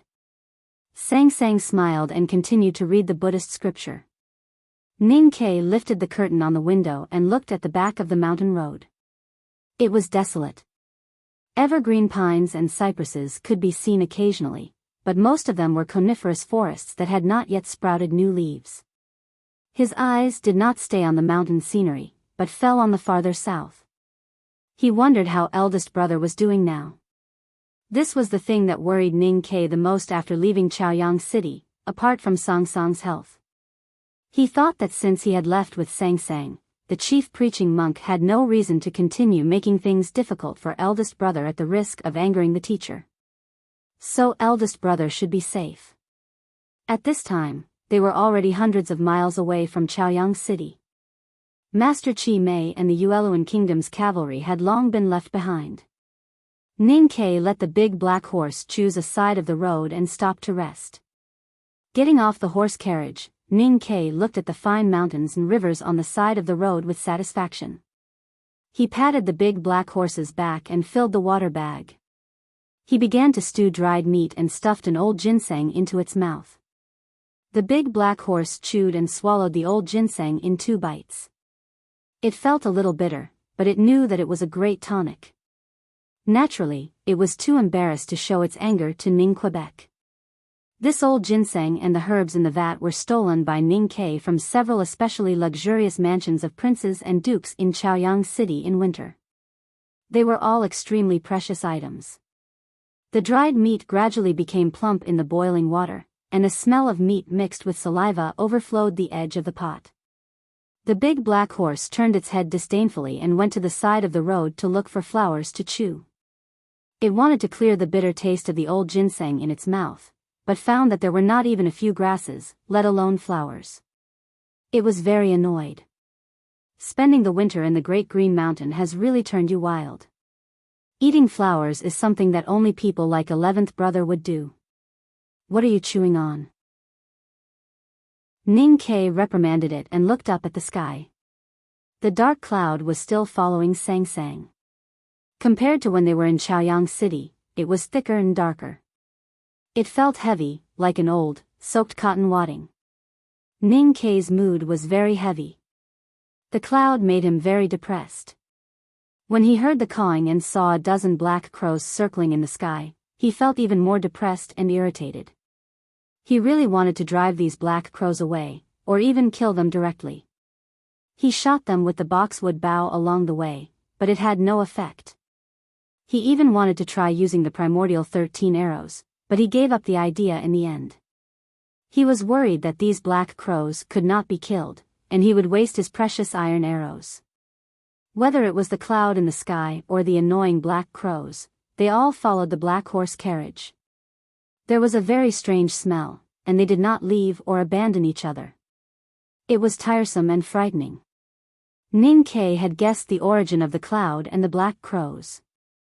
The gathering might be caused by the leakage of the cold aura from Sang Sang's body, which affected the flow of the aura of heaven and earth. The unkillable and intelligent black crows were more likely to be condensed from the cold aura in Sang Sang's body. The cold aura was the imprint left by Yama in Sang Sang's body. The cloud and the black crows were equivalent to Yama's means. Once it involved the existence above the human world, it seemed to be understandable no matter how strange and magical it was. The black cloud and black crows followed the black horse carriage. It was a very conspicuous sign. Ninkei did not know if Yama could see it, but after meeting the Ueluan Kingdom's cavalry, he was sure that many people had seen it. The black horse carriage could no longer hide its tracks. Ninkei and Sangsang's escape was watched by countless people, and they were forced to be aboveboard. In this case, Ninkei did not think too much about it. He ordered the big black horse to speed up, hoping to reach the wilderness as soon as possible. Once they entered the vast wilderness, with the big black horse's terrifying speed, it would be difficult for the cultivators of the two sects and the Ueluan Kingdom's cavalry to catch up with them, unless they also had eldest brother. It didn't take long for the black horse carriage to successfully pass through the northern territory of the Ueluan Kingdom. It left the border and came to the sparsely populated wilderness. It was just a simple sentence. In fact, the black horse carriage encountered many interceptions during its escape, and even almost fell into a desperate situation several times. The powerhouses of the two sects and the Ueluan Kingdom's military set up 4 interception lines in the north. The most dangerous one happened when the black horse carriage changed its route and tried to break through from the northeast. The West Hill Divine Palace's men in ambush in the Pamir Mountains were moving north at that time, and they encountered the black horse carriage at the northeast border of the Ueluan Kingdom. There were more than a dozen deacons from the judicial department and hundreds of papal cavalrymen in the West Hill Divine Palace's team. The most terrifying thing was that there were 2 visiting professors of Hautian Taoism in the Knowing Destiny state. When Ninkei saw the group of powerhouses from the West Hill Divine Palace, the first thought that came to his mind was, when did the Knowing Destiny state become so common? His second thought was, how much power did Hautian Taoism hide? His third thought was, of course, to escape. Sangsang was now the enemy of the entire world. No matter how strong Ninkei was, he could not escape whenever he wanted to. The black horse carriage could pass through so many blockades, encounter so many powerhouses of the two sects, and still escape. It even crossed the border and successfully entered the wilderness. Other than the big black horse's incredible speed and Ninkei's rich experience in escaping, the most important reason was that someone had been secretly helping them. Ninkei did not know who was secretly helping him, but he could vaguely guess. His guess was only confirmed when he met the group of powerhouses from the West Hill Divine Palace and they were forced to show themselves. Those who had been secretly helping them escape were the people from the West Hill Divine Palace. There were deacons from the judicial department, ordinary divine priests, and 2 distinguished red-robed divine priests. In the sudden encounter at the northeast border of the Ueluan Kingdom, many people had died tragically in order to protect Sangsang. One of the red-robed divine priests had once again used divine skill to self-destruct, severely injuring the visiting professor of Hautian Taoism in the Knowing Destiny state. Ninkei and Sangsang had been able to escape. The wind in the wilderness was still slightly cold. As one by one, the divine priests from the West Hill Divine Palace had been exposed or died in order to cover the black horse carriage's tracks, Sangsang became more and more silent. Ninkei lifted the curtains and looked at the familiar scenery of the wilderness that he had never seen before. He thought of the tragic scenes during their escape and said, "They are all from the Divine Hall of Light." Sangsang softly nodded. Black-robed deacons from the judicial department, Taoist priests from a Taoist temple who had volunteered to come, ordinary divine priests, and red-robed divine priests. These people came from different places and were not all subordinates of the West Hill Divine Palace's Department of Light. But these people had one thing in common: they had all met one person before, or learned from this person, or served this person. They might even have only spoken a few words to this person. And after these experiences, no matter what these people would become in the future, the ruthless black-robed deacons from the judicial department, the visiting professor of Hautian Taoism, the distinguished red-robed divine priests, or the ordinary cavalrymen of the West Hill Divine Palace, they would always follow the light and think that they were from the Divine Hall of Light. Because the person they had met was called Wei Guangming. Wei Guangming was the greatest great divine priest of light in the West Hill Divine Palace for hundreds of years. At the same time, he was also the biggest trader of the West Hill Divine Palace for hundreds of years. He was the person closest to Haotian in the eyes of the world. His only successor in the world was Sang Sang. To be continued. If you like this work, please come to Chidian.com to vote for me. Your support is my greatest motivation. Chapter 646. On the West Hill Peach Mountain, the Divine Hall of Light seemed very special. It had been without a master for more than a decade, but it still had a strong hidden power. The people in the Divine Hall of Light also had a firm belief that was hard to imagine by the common people and the priests of other divine halls. This was related to the nature of the Divine Hall of Light and the history of Haotian Taoism. For countless years, the great divine priest of light seemed to always be the most special one in Haotian Taoism. It was even more so when it came to Wei Guangming. The creed of the Divine Hall of Light was that light would not make mistakes, so their belief was very firm.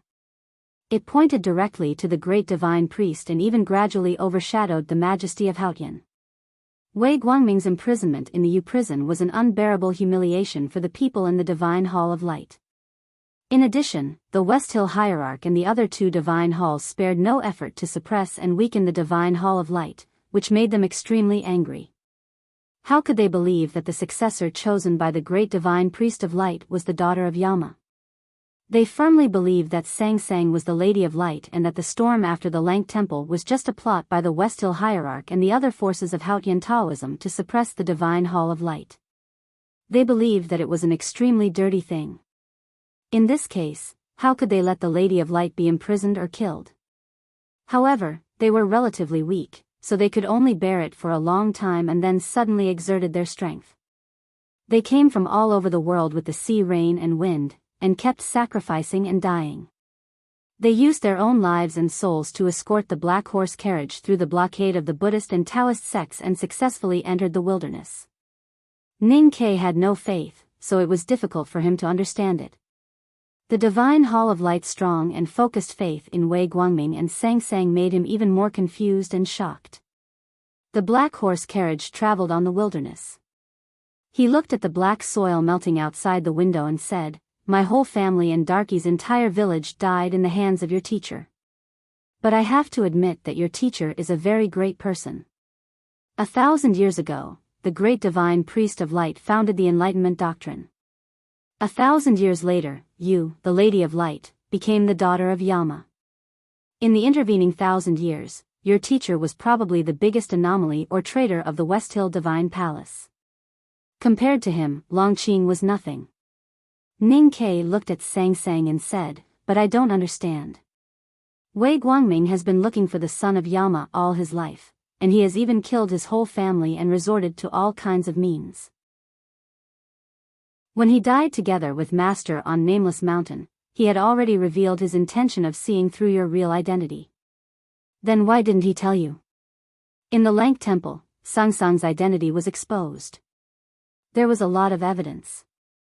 When he mentioned this to Sang Sang later, Sang Sang told him the story on the mountain on the outskirts of Chang'an. Comparing the two, it could be seen that Wei Guangming already knew that Sang Sang was the daughter of Yama before he died." Sang Sang shook her head and said blankly, "I don't know." Ning Ke stopped thinking about this. He thought of the 4 priests in red who had self-destructed and the subordinates of the Divine Hall of Light who had died tragically. His expression turned serious and he said, "The Divine Hall of Light will definitely be purged this time. I even suspect that this is a conspiracy of Haotian Taoism. Those bigwigs want to use the opportunity of hunting you to force the Divine Hall of Light to reveal all their hidden strength. Then they will use purging them as an excuse.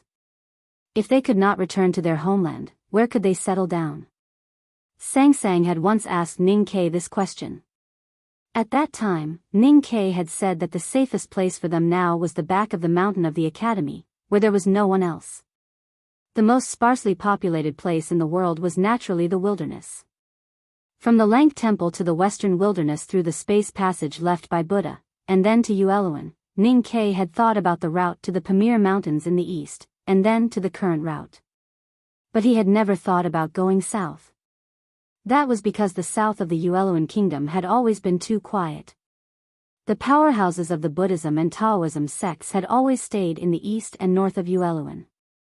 They did not place anyone in the south, which was separated by the primeval forest from the Great River Kingdom and the South Jin Kingdom. This kind of silence was very strange. In Ning Kei's eyes, it was very scary. That was why he had firmly chosen to go east and north instead of south. Because although there were countless powerhouses of the Buddhism and Taoism sects in the northeast, he could imagine how powerful they were. As for the quiet south, he did not know if it was the sword of the Sage of Sword, Liu Bai, or the hierarch of the Western cult who was waiting for him. What if the Abbey Dean appeared? The black horse carriage continued to move into the depths of the wilderness.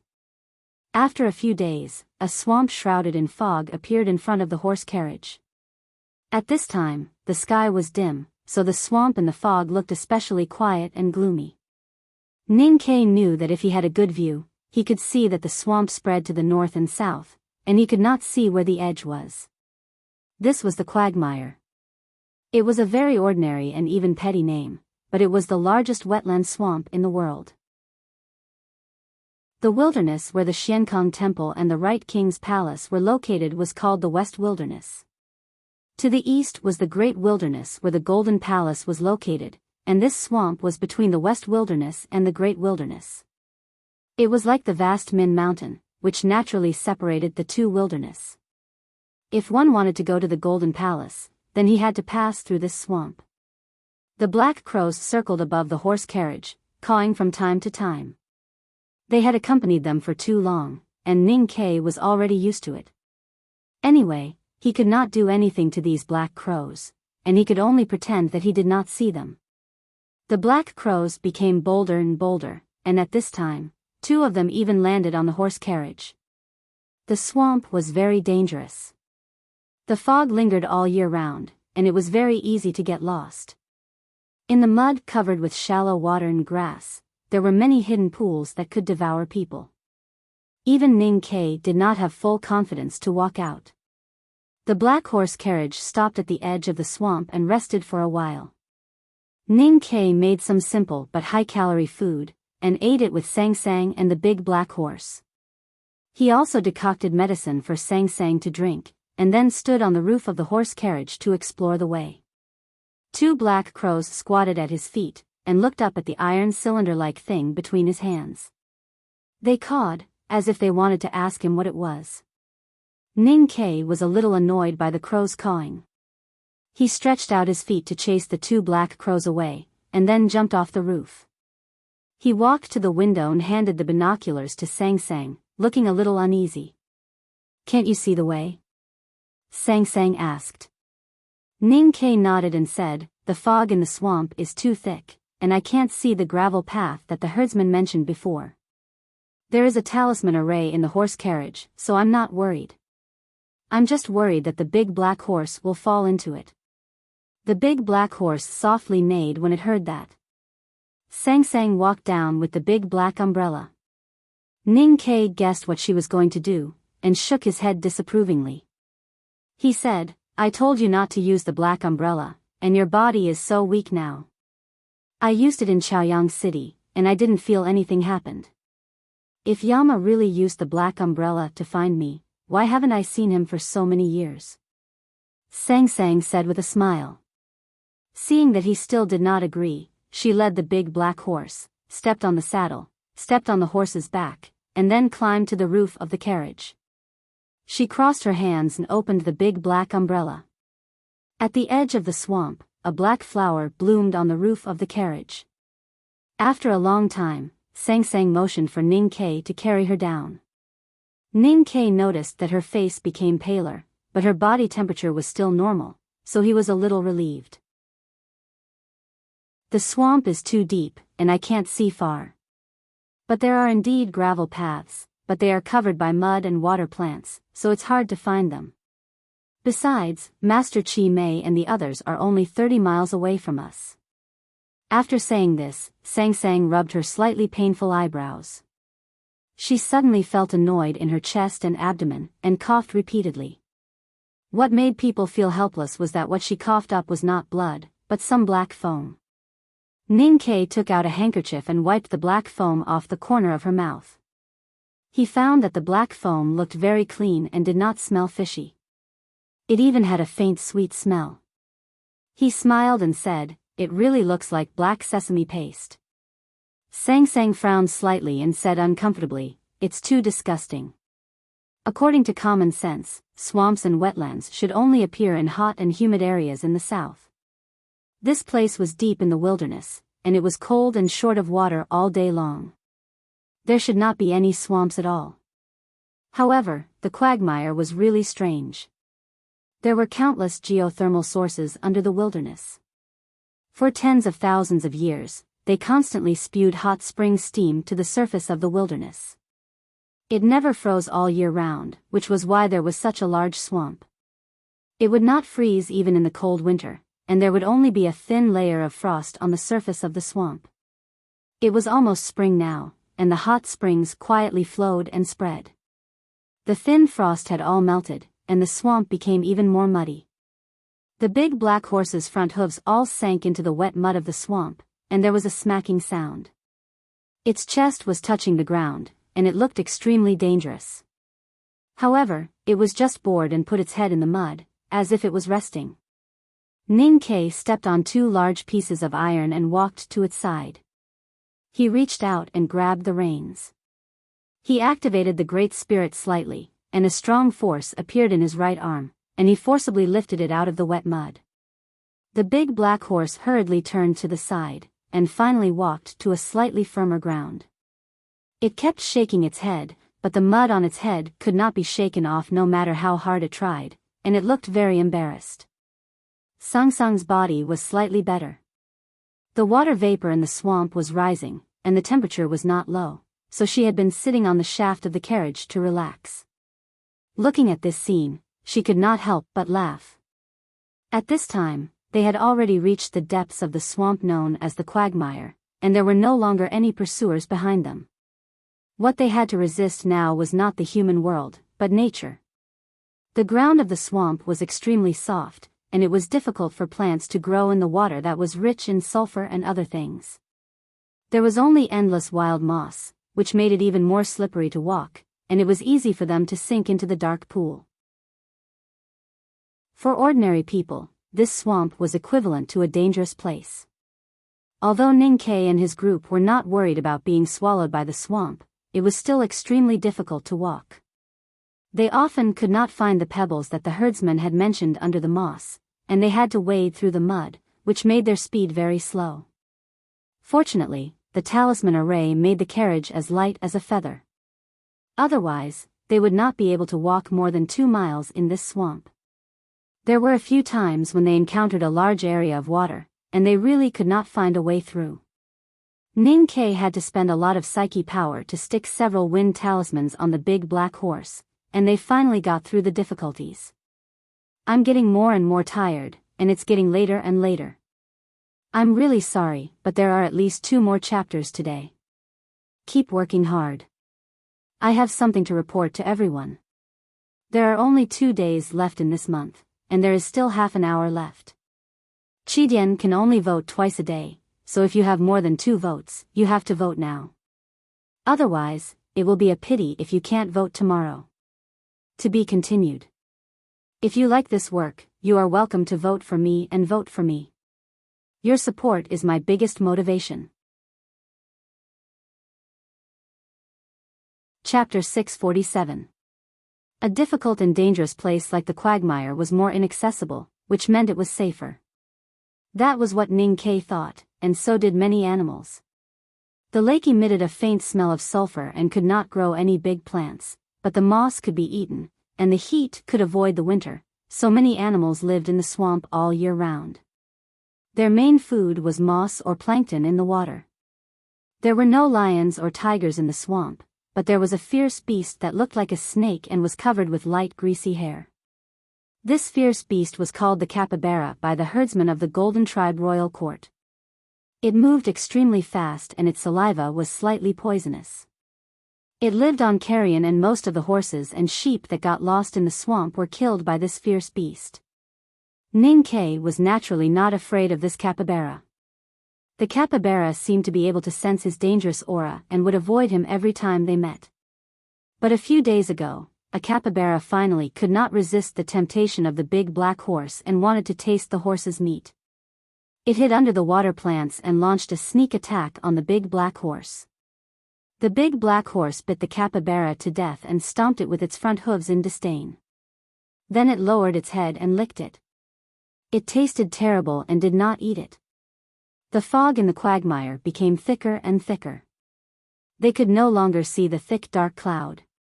Although they knew that the cloud was still floating above the horse carriage, both Ninkei and Sangsang felt much more comfortable. They continued to walk deeper into the swamp and estimated that it would take them 2 or 3 days to get out of the swamp. The black horse carriage came to a pond and Ninkei suddenly felt his eyes light up. The terrain here was relatively low, and the water in the pool was about half a person's height. Compared to other parts of the swamp, it was much clearer. Perhaps because of the source, the water here could be drunk directly. The water in the pool was lush, and there were many small silver fish swimming among the water plants.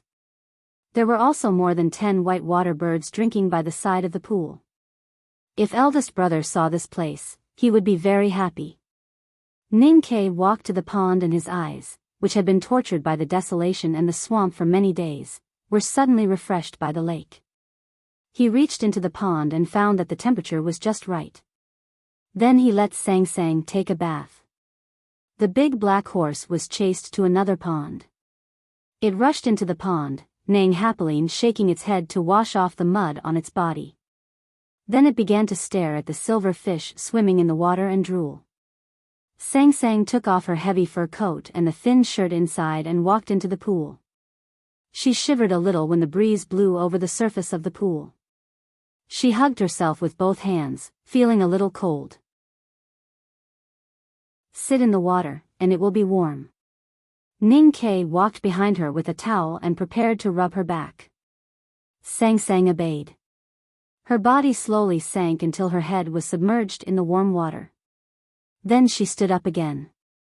Her wet short hair looked very smooth, and the ends of her hair dripped water on her thin shoulders. When they were young, Ninkei often bathed Sangsang. When they grew up, Sangsang insisted on bathing herself, but insisted on scrubbing his back. Later, Sangsang's illness worsened, and Ninkei began to bathe her again. They had lived together for too many years. No matter body or soul, there were not many secrets between them. Moreover, they were already engaged, so Sangsang would not be shy, and Ninkei would not be embarrassed. However, the girl's body was still young, but the lines were already soft and beautiful.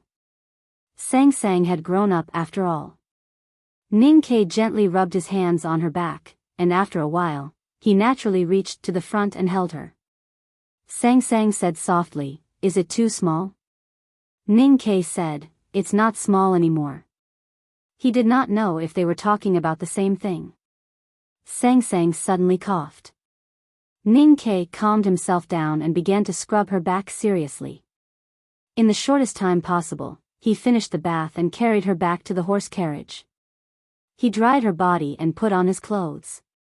He also hurriedly took a bath and changed into a new set of clothes. Then he sat on the grass by the pond and held her in his arms to enjoy the scenery. Seeing her slightly wet hair, he thought of some past events and smiled. Sangsang always knew what he was thinking about. Even if she did not, she at least knew what he was thinking about. She moved her body backward and hid her whole body in his arms. She asked, "What are you thinking about?" "I'm thinking about Shanshan." Ninkei said honestly, "When I first saw her outside the north wall of the Yen Kingdom, it was also beside the hot spring. She stood on a tree and her hair seemed to be wet too." Sangsang leaned on him lazily and thought of something. She said worriedly, "Miss Shanshan helped us in the Lank Temple. Will we cause any trouble for her?" Ninkei shook his head and said, "Her teacher, the master of calligrapher, is a visiting professor of Haotian Taoism. She is a divine talisman master herself, so both the Buddhist and Taoist sects have to give her some face. Moreover, eldest brother has already taken her as his sworn sister, so it should be fine. The big black horse had also finished bathing and ran back happily. He approached the two and wanted to act coquettishly. However, as soon as he opened his mouth, Ning Ke smelled a strong fishy smell. He could not help but say angrily, "Are you a fool or a foodie? You didn't forget to eat fish even after bathing. Hurry up and go back." The big black horse walked away angrily and lay down by the pool. He basked in the sun that did not exist and was blown by the warm wind. He gradually felt better and snorted happily from time to time. The fog was like smoke and the clear pool was like a piece of excellent but very light jade. The green grass beside the pool was like a carpet and the fish in the pool was startled but the grass was not disturbed. Ning Ke held Sang Sang and looked at the beautiful scenery. Because of the relaxation, he gradually felt tired and fell asleep. No one knew how long it had been. There was no wind and the fog gradually dissipated. On the other side of the quiet pool, a faint shadow appeared. Ning Ke opened his eyes and looked in that direction. Only then did he realize that the pool was actually larger than he had imagined. The other side of the pool was at least 1,000 feet away from his side. He saw the shadow but was not vigilant. Because if the shadow was a person or a beast, it would not be able to hide from his and Sang Sang's perception. They thought it was a tree. The fog around the swamp became thinner and thinner, and the fog around the pool gradually dissipated. They could already see the thick dark clouds above and the scenery on the other side. The shadow on the other side of the pool was not a tree, but a person. A person that Ning Ke and Sang Sang could not perceive. It was a beautiful woman.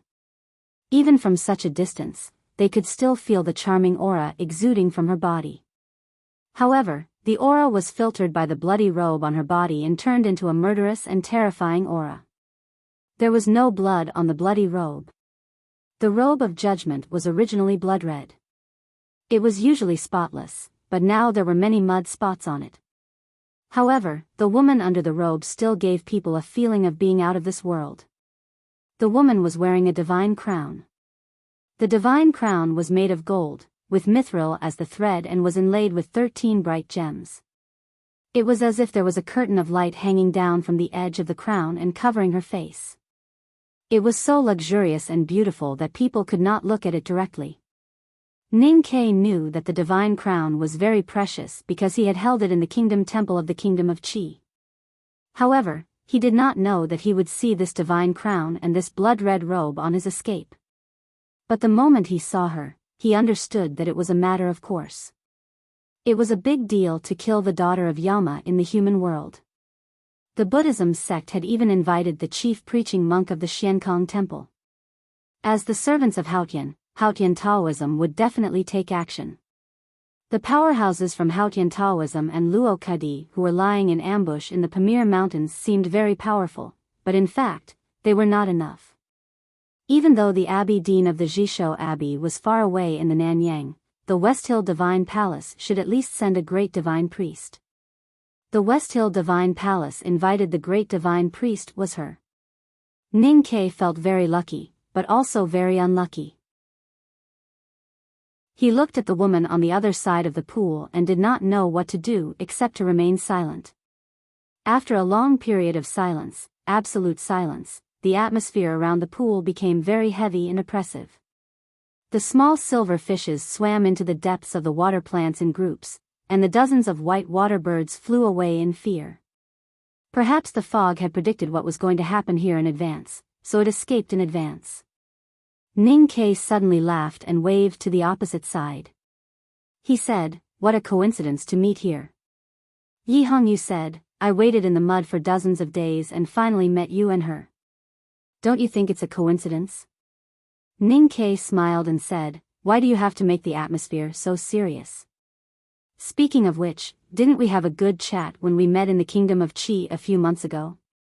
Yi Hongyu said, "First of all, she was not the child of Yama at that time. Second, it has been more than a year since we last met, not just a few months. After a short pause, she continued, "It seems that Buddha's chessboard really saved you." Ning Ke said, "You waited for dozens of days just to hear the story of our escape from the Lang Temple?" Yi Hongyu said, "I waited for someone to kill someone." With that, she walked to the other side of the pool, her blood-red robe fluttering. Ning Ke shouted, "If you don't want to hear the story of our escape, I can still tell you the story of the Xiankong Temple. It's quite interesting." Yi Hongyu acted as if she did not hear him. Her footsteps were slow and steady. Ning Ke pretended to be angry and said, "This is what I dislike most about you. You always want to fight and kill." Yi Hongyu frowned slightly and stopped. She said, "I don't need your love." Ning Ke said angrily, "I am such an excellent man. What's wrong with me?" Yi Hongyu said, "You even dared to marry the daughter of Yama. Men like you are so bold that even I am a little surprised. So it's better to kill rather than love." Ning Ke said, "This means that you might still like me." Yi Hongyu knew what kind of person he was. She ignored him and continued forward. Ning Ke's expression was calm, but his body was getting colder. He said, "You actually waited for us in this muddy pond for so many days. How can I repay your kindness? I want to ask you to take a bath."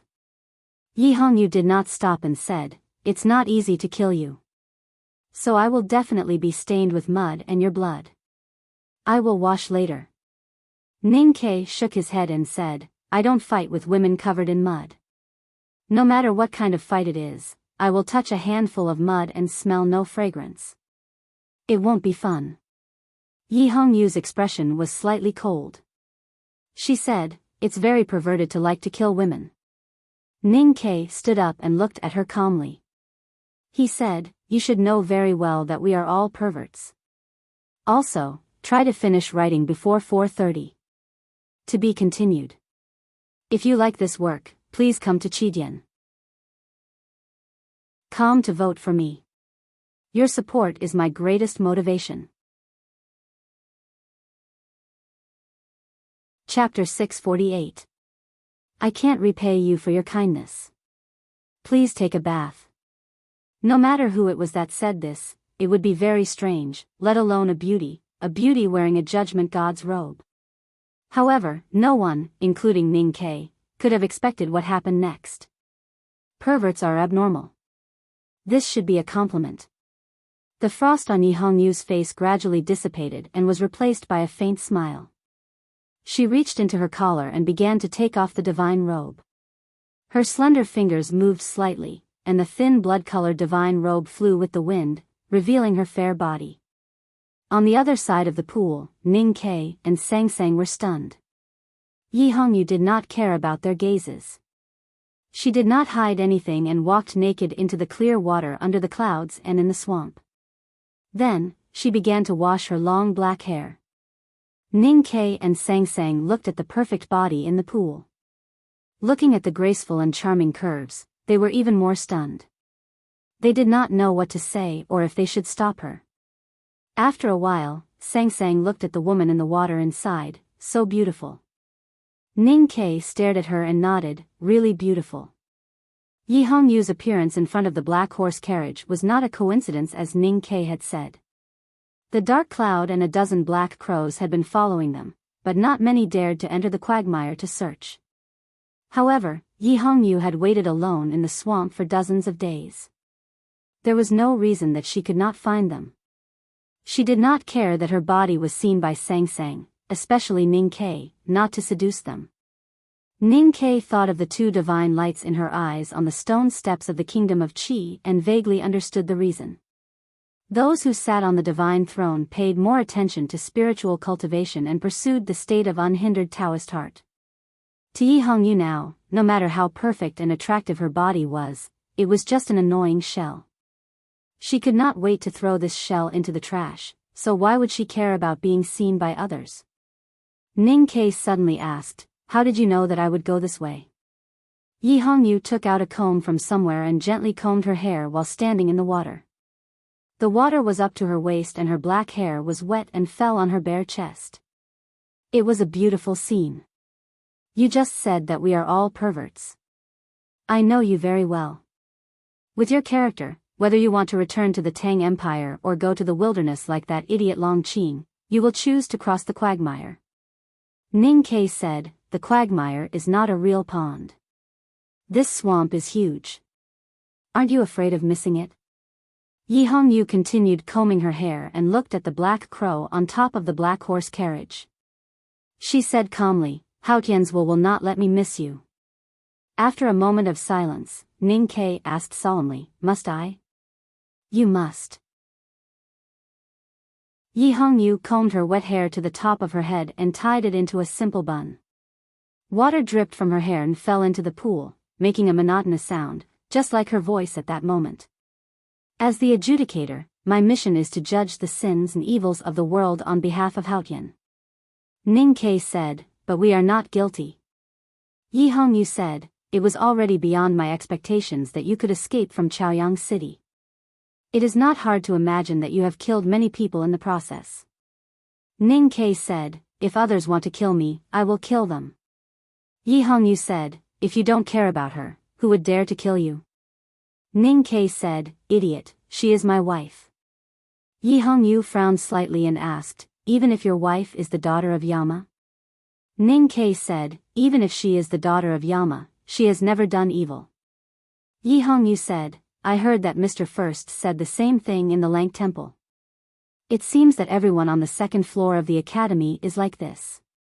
Don't you think it is hypocritical? Ning Ke said, all right, I am not the eldest brother.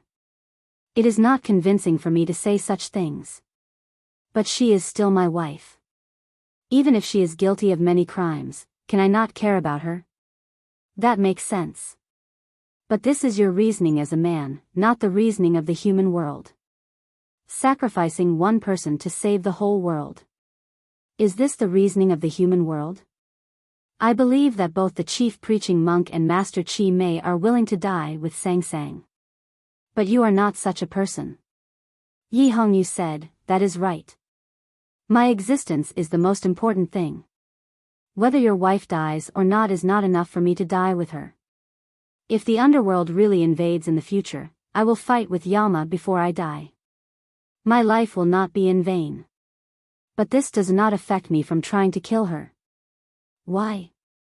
She is the daughter of Yama. This is the original sin. There is no original sin. It is only about interests.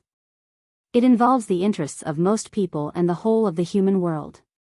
So in your eyes, this is an unforgivable sin. Do you only understand now what is good and evil, and what is merit and sin? In the first place, this has nothing to do with morality and morality. It's only about benefits. If it's beneficial to the world, it's good, and if it's not beneficial, it's evil. If it's beneficial to more people, it's great good, and if it's not beneficial to more people, it's evil. But now that you are the great divine priest of West Hill, you do not have to follow this rule. That is right. We are the people who make the rules. We are the shepherds. But when someone threatens the sheep, or even the whole grassland, we will also follow this rule. If so, how can Haotian Taoism say that the academy is hypocritical? Yi Hongyu looked at him and said calmly, Haotian Taoism is hypocritical. I have never denied that. But the academy always thinks that you are not hypocritical. That is why I say that you are hypocritical. Ning Ke looked at her and suddenly said, herding sheep for 10,000 years and eating mutton in different ways, you will always get tired of it. Have you ever thought of changing your way of life? For example, hunting in the mountains. Yi Hongyu looked at him quietly and did not speak. Ning Ke said again, the underworld invasion must be a spectacular scene. For countless years, only our generation has the chance to see it. Don't you want to see the everlasting night coming to the human world? Yi Hongyu said, I want to see it, but I cannot go against Haotian's will. Ning Ke said, please, you have never heard Haotian speak. Maybe he has been lonely in heaven for tens of thousands of years, hoping that Yama will find this place and fight with him. If you kill me and Sang Sang, Yama will never find the human world. Haotian will die alone and suffer more than a bitter gourd. He knew that the woman in the pond was very scary. The scariest thing was that they were the same kind of people, but Yi Hongyu's cultivation state was always higher than his. In other words, Ning Ke could only fight with her, but he could not defeat her. He would rather fight with Master Chi Mei 3 more times, or even face the chief preaching monk again, than fight with her. So he had been trying to persuade her to let him and Sang Sang go. The conversation between the two was very fast, and it seemed that they did not go through deep thinking. In fact, it was very exhausting. It was the most complicated and wonderful persuasion he had ever done in his life. Yi Hongyu's attitude obviously changed twice, and she was almost convinced by him. But he did not succeed in the end. Yi Hongyu walked to the shore, and water droplets slid down her smooth body. Since you are sure that you don't want Yama to find the human world, then you can't kill Sang Sang. Ning Ke stared at her naked back, and his eyes brightened without any frustration. He continued, the headmaster said that if anything happens to Sang Sang, the imprint in her body will be released, and Yama will know the location of the human world. Yi Hongyu gently wiped her body, and without turning around, she said directly, the headmaster would not say that. Ning Ke said, this is what the headmaster asked eldest brother to tell the chief preaching monk. Yi Hongyu began to put on her clothes. The process of putting on clothes, which would have been embarrassing for ordinary beauties, was still pleasing to the eye. If this was really the headmaster's idea, he would have brought you and Sang Sang back to the academy, or to the ends of the earth. Why would Mr. First need to run around so tirelessly? Ning Ke did not know that after he left Chaoyang City, eldest brother and the chief preaching monk of Xiankong Temple had a similar conversation in the White Tower Temple. The chief preaching monk's idea was exactly the same as Yi Hongyu's. When he heard Yi Hongyu's deduction, he could not help but tremble slightly. He had always thought that this was really the headmaster's idea, and he had always regarded it as Sang Sang's last hope. The blood-red divine robe covered with mud returned to Yi Hongyu's body, and the heavy divine crown fell slowly. The beautiful girl who was playing in the pool in the wilds suddenly turned back into the terrifying great divine priest of judgment. The black crow cawed on top of the horse carriage. It was unpleasant and ominous.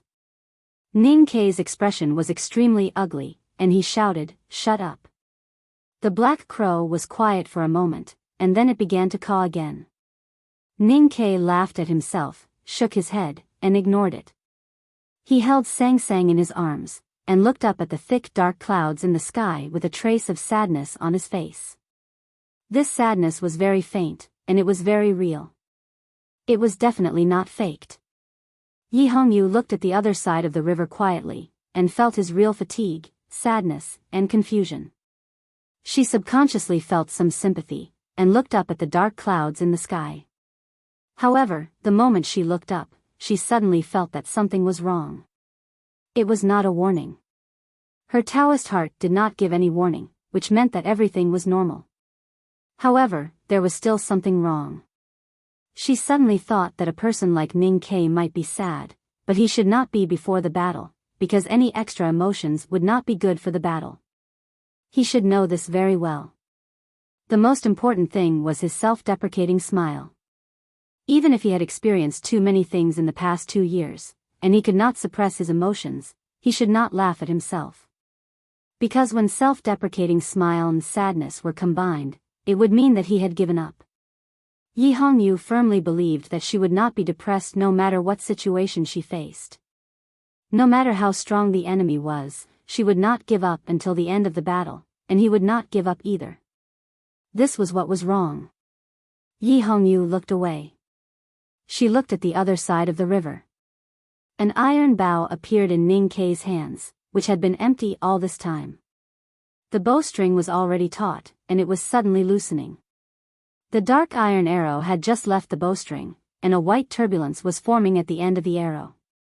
Behind the iron bow, Ning Ke's calm face looked extremely cold.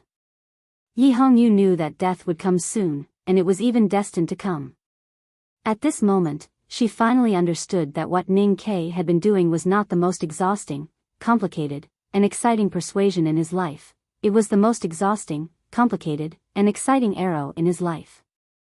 This chapter is well written. See you all tomorrow. To be continued. If you like this work, please come to Chidian.com to vote for me. Your support is my greatest motivation. Chapter 649. In the face of death, Yi Hongyu's pupils did not shrink, nor did she scream. Whether it was the shrinking of her pupils or the vibration of her vocal cords, it all required strength and time, and it was meaningless. She knelt down towards the other side of the pool. When her knees bent slightly, the iron arrow was already in front of her. She was the Tao addict who knew everything. However, she could not find a method faster than the iron arrow among the thousands of methods. At this moment, her eyes suddenly brightened. In the depths of her eyes, the divine starlight that Ning Ke had seen before burned, as if her soul was burning like firewood. The two balls of burning divine starlight shot out from her eyes and became two extremely bright mirrors of light. The dark iron arrow hit the mirror, and it suddenly broke, turning into countless floating sequins. The gorgeous divine crown broke, and the 13 bright gems were shaken into powder. The golden crown bloomed like a chrysanthemum in autumn, turning into countless dense silk petals, and then dispersed. Yi Hongyu knelt on the wetland by the shore. Blood flowed from her temples and flowed down her cheeks, dripping in front of her. She looked very embarrassed and even a little pitiful. Her injuries looked terrible on the surface, but the real serious injury was inside her body. In order to find a chance of survival under the iron arrow, the divine starlight in her eyes burned out. The divine starlight after becoming the great divine priest was used up just like that. The price she paid could be said to be heavy, and her Taoist heart was seriously damaged. She had seriously injured the great divine priest of judgment of the West Hill Divine Palace the first time she attacked. No matter how one looked at it, it was something to be proud of. Even second brother Jun Mo would be satisfied with it. But Ning Ke was not satisfied. He looked at Yi Hongyu who was covered in blood on the other side of the pool. He was even very disappointed and regretful, because he knew that he could no longer attack like the first time. Understanding and understanding were not only used to describe lovers, it could also be used to describe two very similar enemies, such as him and Yi Hongyu. Ning Ke was very clear that if he wanted to defeat Yi Hongyu, the fighting methods that he was good at would not be effective. Psychological attacks such as showing weakness or intimacy were even more meaningless. So he did not show weakness, nor did he really beg for mercy. He calmly used the shameless attitude that Yi Hongyu was very used to reason and persuade her as an equal. Those words were not psychological attacks, but they were also psychological attacks.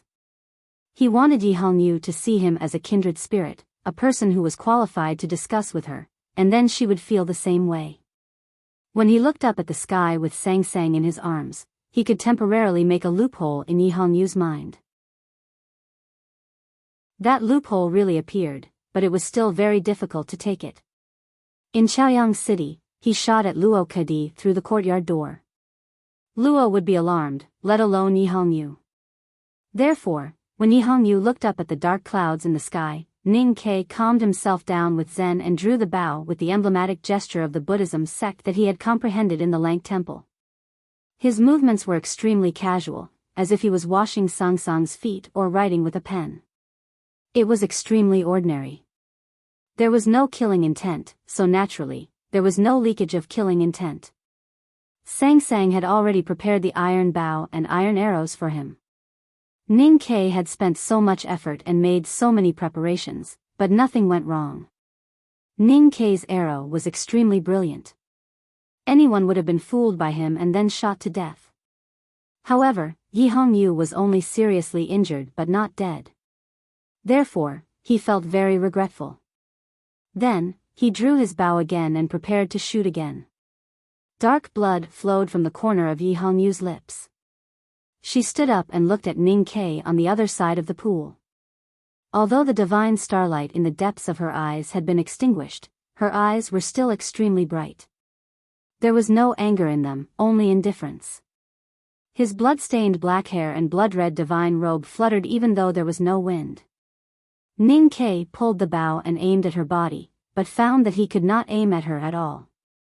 That was because the dancing black hair and the thin and fluttering divine robe created countless shadows in the air. He did not know which shadow was the real one. Yi Hongyu stepped on the surface of the water and swept over. Her black hair and divine robe fluttered even more wildly, leaving many shadows behind. Her movements were extremely graceful and ethereal, as if she was a fairy. At this time, the fog on the surface of the pool had long dissipated, and the field of vision was wide and clear. But when she appeared on the surface of the water, all the light in the world seemed to be absorbed by her and suddenly became dim and blurry. Perhaps it was because of the terrifying power of the iron bow in Ning Ke's hands, she did not choose to attack directly. Instead, she danced on the surface of the pool, using the shadows and the aura of heaven and earth to hide her real whereabouts. Ning Ke looked at the front of the arrowhead. His arms were as steady as a mountain, and he kept changing directions. He stared at the charming figure that moved forward and backward on the surface of the pool, not daring to relax at all. The situation seemed to be in a stalemate, but he knew that he was in a very disadvantageous position because he could not lock on to her position. After aiming for a long time, he felt that his sense of perception was being dragged by the shadows of Yi Hongyu's black hair and blood-red robe. His chest and abdomen were uncomfortable, and his face gradually turned pale. After entering the knowing destiny state, one could truly understand and master the rules of the circulation of the qi of heaven and earth. He could clearly feel that Yi Hongyu's body seemed to have melted into the aura of heaven and earth on the surface of the pool, like a fish in the water regaining its freedom. There was no way to lock it, so he could not shoot the arrow. Yi Hongyu, you are indeed powerful to be able to break my primordial 13 arrows in one move. Ning Ke thought to himself as he aimed at the figure on the surface of the water. The situation was very clear, so there was no need to waste his efforts. Without hesitation, he let go of the iron bow in his hand and reached out to grab the hilt of his knife, pulling out the heavy padao. Yi Hongyu had been waiting for the moment when he abandoned the bow and pulled out his knife. Her charming figure appeared, and a few ripples appeared on the surface of the water. Countless tiny water swords appeared from the pool and stabbed at Ning Ke's body like raindrops. Sang Sang opened the big black umbrella. Ning Ke did not stand in the big black umbrella. He had been waiting for the moment when Yi Hongyu pulled out her sword. His face instantly became even paler and his body trembled violently. His left hand drew 2 straight lines in the air in front of him. However, he dragged the padao and rushed into the pool like lightning, splashing water everywhere. The water swords that were as fine as needles fell on Ning Ke's body. Most of them turned into water droplets and soaked his clothes. Occasionally, a dozen extremely fine water swords pierced into his body, ignoring his hard skin and causing streaks of blood. However, those streaks of blood were immediately washed away by the water behind them. As long as they were thin enough, they could produce enough penetrating power. It was obvious that Yi Hongyu had been prepared for Ning Ke's strong body after cultivating the Great Spirit. Ning Ke could clearly feel the pain and stab wounds caused by the fine water swords in his muscles. However, his face showed no expression and he continued to rush forward. Water splashed everywhere on the surface of the pool. The white waves mixed with the black mud of the pool, like a multicolored giant serpent. He was the most dangerous part of the giant serpent, and he directly crashed into Yi Hongyu. In front of him, 2 extremely sharp and unstoppable invisible talisman appeared in the sky above the pool, locking Yi Hongyu in an extremely small area. It was his most powerful 2 horizontal talisman. There is only 1 hour left for this month. Everyone, do you still have monthly votes? I will continue to write. There are still 2 chapters left today. Thank you. To be continued. If you like this work, please come to Chidian.com to vote for it. Your support is my greatest motivation. Chapter 650. Standing on the ground, the 2 barely discernible talisman lines were absolutely straight lines. However, if one looked down from the dark clouds in the sky, they would see that the two talisman lines had bent and were about to become two overlapping circles, trapping the bloodied Yi Hongyu in the middle. The two horizontal talisman was Ning Kei's strongest move apart from the primordial 13 arrows. It had appeared for the first time in the Lank Temple, and even Yi Su and Qin Nian did not dare to underestimate it. No matter how strong Yi Hongyu was, she had to be vigilant. At this moment, there was the sky above her head and the pond water and mud below her. Between the sky and the ground were the two terrifying talisman intents. It seemed that there was no way for her to escape, nor could she avoid Ning Kei's lightning-like Biyao. Yi Hongyu dived into the pond without hesitation, just like how she chose to kneel on the other side of the pond without hesitation. She never cared about manners when she fought. She would forget that she was the noble great divine priest of West Hill, forget that she was a woman, and even forget who she was. She did not care about embarrassment or humiliation, as long as she could obtain the final victory. Diving into the pond was actually a risk, because the water was already muddy and stagnant, which would affect the battle greatly. However, she swam so nimbly in the pond. Her blood-colored divine robe stuck tightly to her charming body after coming into contact with the water, as if she had become a real red fish. She was about to pass through the two talisman lines in an instant. Looking at the red fish in the pond, Ning Kei's face did not show any surprise, because he had already guessed Yi Hongyu's response. He paused and raised his Biyao with both hands. Before the Biyao fell, there were suddenly many blood-colored currents in the pond. The talisman intent of the two horizontal talisman permeated the pond water and cut at least dozens of small wounds on her body. The pond water swayed and the talisman intent was so strong that Yi Hongyu could not move forward. Water splashed like white peonies, and her figure emerged from the waves. She used her fingers as a sword and stabbed towards Ning Kei's brows. What a piercingly cold aura of the Taoist sword! Ning Kei raised his Biyao with both hands and chopped towards the waves. The Biyao momentum was heavy and unstoppable. He suddenly felt the aura of the Taoist sword, but he did not stop. Yi Hongyu looked at the Biyao that was slashing towards her without any emotion on her face.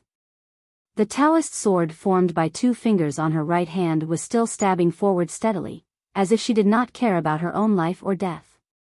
At this moment, if neither of them were willing to stop, then Ning Kei's saber would cut Yi Hongyu into two pieces, and Yi Hongyu's finger sword would pierce through Ning Kei's ocean of qi. He would either die or become a fool. The saber was still falling, and the finger was still pointing forward, carrying with it an awe-inspiring force of mutual destruction, as well as a ruthless intent of mutual destruction. Ning Kei and Yi Hongyu were both gambling. He was betting his own life, betting the other party's life. He was betting on whether or not the other party treasured his life. Both of them looked extremely indifferent. In Yi Hongyu's words, there were only two people in the cultivation world who truly understood what a battle was. One was herself, and the other was Ning Quebec. The two of them were too good at fighting. Their lives were filled with endless life and death battles, so they had almost identical mental qualities and equally strong fighting wills. At this moment, they had finally reached the critical moment of life and death, but they did not know who was more ruthless to themselves, and who was more familiar and indifferent to life and death. If Ning Kei was alone, he would not retreat. His state of strength was not as good as Yi Hongyu's. Today, he had used the iron arrow to ambush her, forced her into such a difficult situation, and forced her to gamble with her life. In the face of such a rare opportunity, he was very willing to gamble with his life for Yi Hongyu's, even if there was a high possibility that both of them would die. However, Sang Sang was standing on the shore behind him. She was seriously ill and weak, and the whole world was chasing after her. If he died, then she would die too, so he could not die.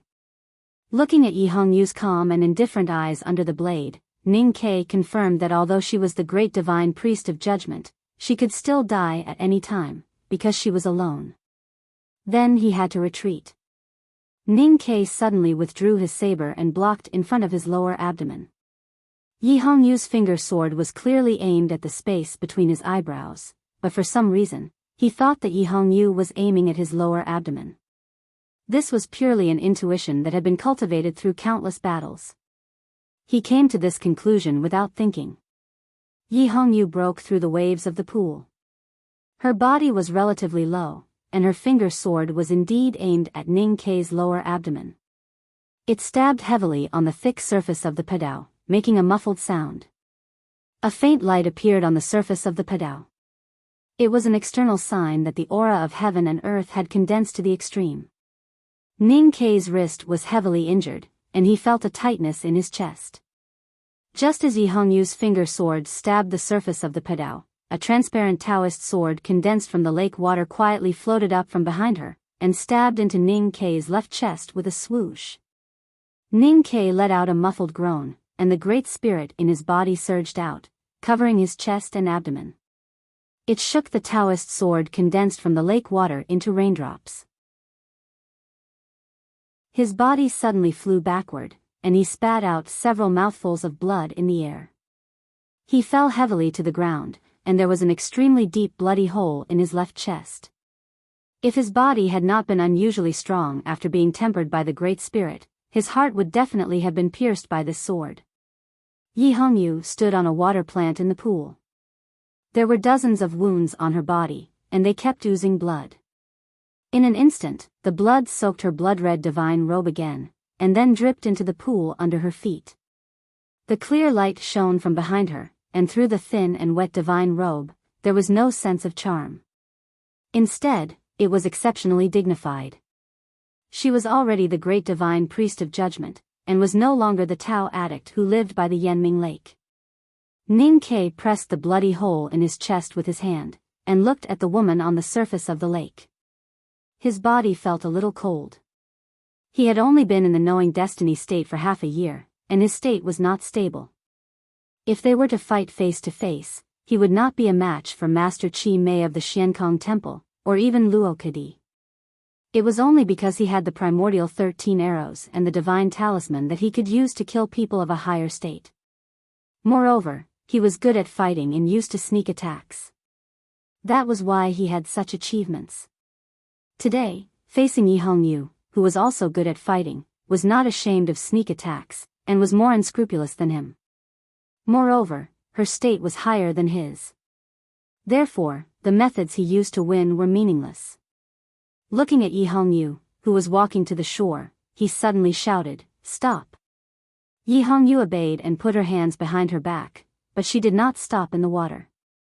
Ning Kei asked, "What did you promise me by the Yanming Lake?" Yi Hongyu stopped in her tracks. Ning Kei said, "You said that if we met on the battlefield in the future, you would spare me twice." Yi Hongyu shook her head and said, "I used it once in the Taoist temple of the kingdom of Qi. I only have one left." Ning Kei said, "One is better than none.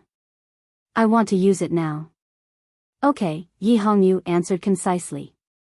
Then, she looked at Sang Sang behind him and said, "Then I will kill her."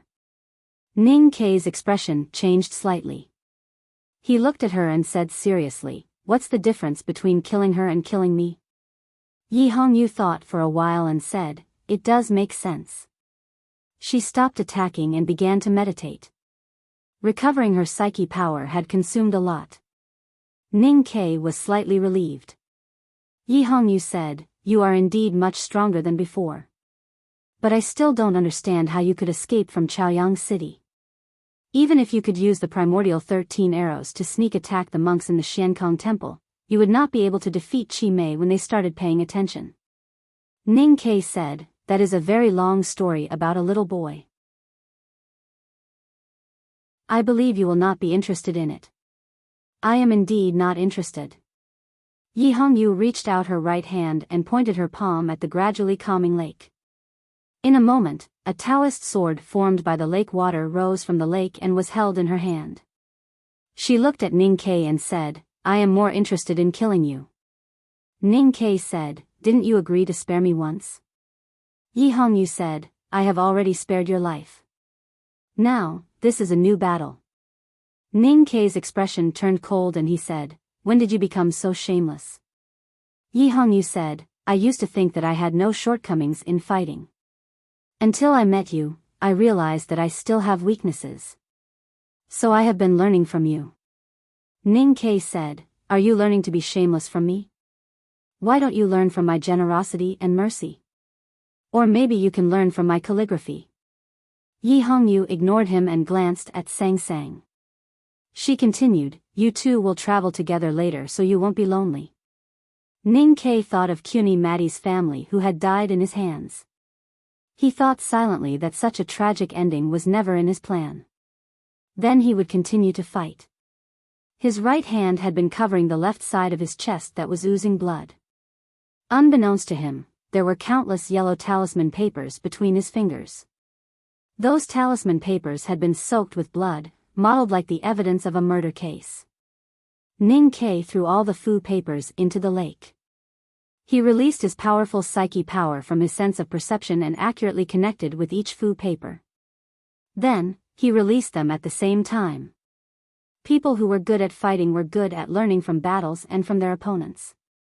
Yi Hongyu was like this, and so was Ning Quebec. Yi Hongyu learned to be shameless from Ning Ke, and Ning Ke had also learned many things from his enemies in his cultivation career.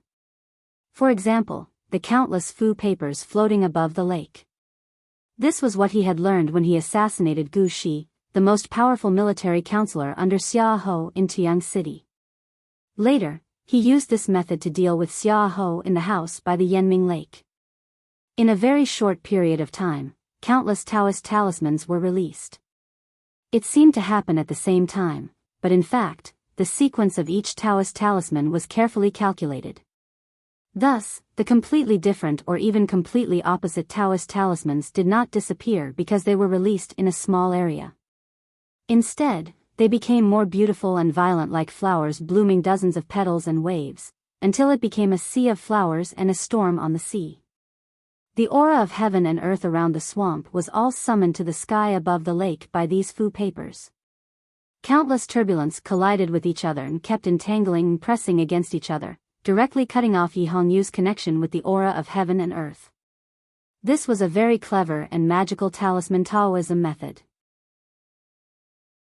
But for Yi Hongyu, who had a high state, it could only trap her for a moment and not kill her. Therefore, she was not afraid even though she was alert. However, at this moment, Sang Sang, who had been standing quietly by the lake and watching Ning Ke and Yi Hongyu talk, quarrel, fight, and kill each other sinisterly as if she was an outsider, suddenly moved. The big black umbrella was opened.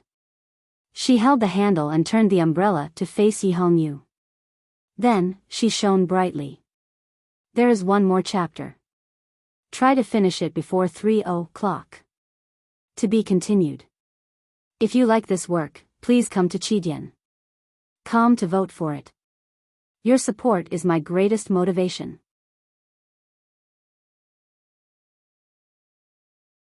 Chapter 651. Holy Haotian's divine light gushed out from Song Song's body.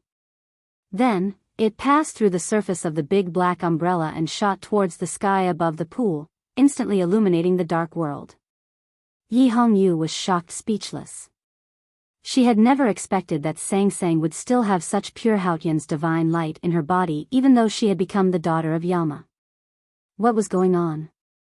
She was the great divine priest of judgment and had profound attainments in West Hill divine skills.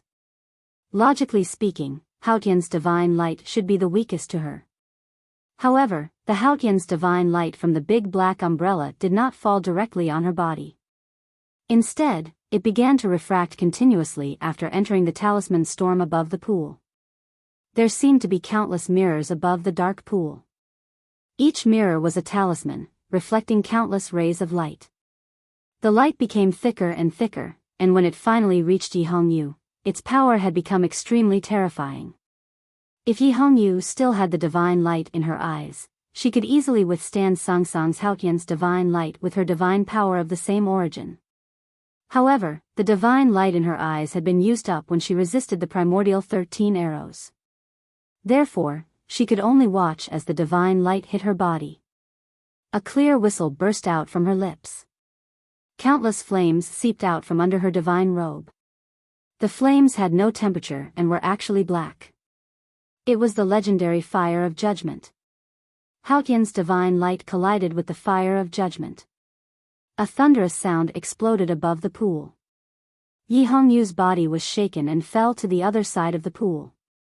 Her blood-colored divine robe fluttered in the air like a flag. As she passed through the talisman storm, countless tears appeared on her robe, and countless amounts of blood spilled out. On the shore beside the pool, Sang Sang held the handle of the big black umbrella tightly with her eyes closed. Her face was very pale. After confirming that Yi Hongyu had been beaten back, she relaxed and spat out a mouthful of thick black blood. Ning Ke had no time to worry about her. He did not even have time to pick up the iron bow on the shore. His feet stepped heavily on the mud at the bottom of the pool and his body broke through the water, pouncing on the falling Yi Hongyu. Yi Hongyu fell into the swamp at the back of the pool and splashed up a bit of fishy water. Her body slid along the moss for several feet before stopping. Her blood immediately stained the ground.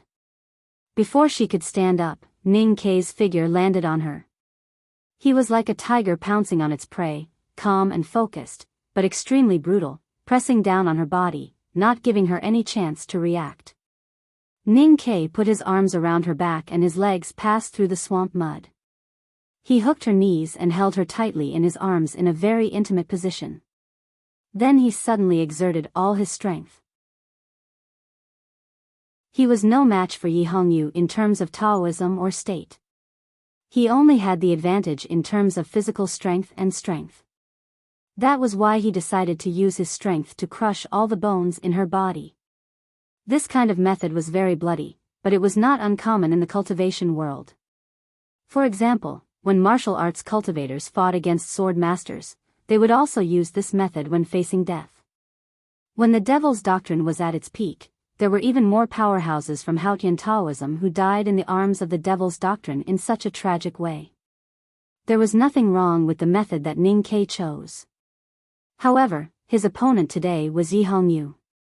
Yi Hongyu left the Jishou Abbey and studied at the Revelation Institute for a short period of time before directly entering the judicial department of the Westhill Divine Palace. She had spent most of her life in the judicial department. The judicial department specialized in judging the sins of the world and hunting down the remnants of the Devil's Doctrine. She was once the Grand Master of the judicial department and was now the great divine priest of judgment. She was extremely familiar with the Devil's Doctrine's methods and naturally had a way to deal with it. Ning Ke suddenly felt that the woman in his arms had turned into a fish without scales. It was very smooth, and no matter where his hands or legs landed, they would almost slip away. Furthermore, her body had suddenly become very soft and firm. No matter how hard he tried to crush her, the force was bounced off or removed by her. Knowing that it would not work, he changed his move in an instant. His left hand grabbed the collar of the robe tightly, and he lifted his left knee, viciously kicking the private part between her legs. However, Yi Hongyu's reaction was as fast as lightning. She rolled in the swamp, and the robe on her immediately loosened. She escaped Ning Ke's control and coincidentally avoided his knee attack. She stretched out her 2 fingers, and 2 sharp sword styles pierced through the air towards Ning Ke's most vulnerable eyes.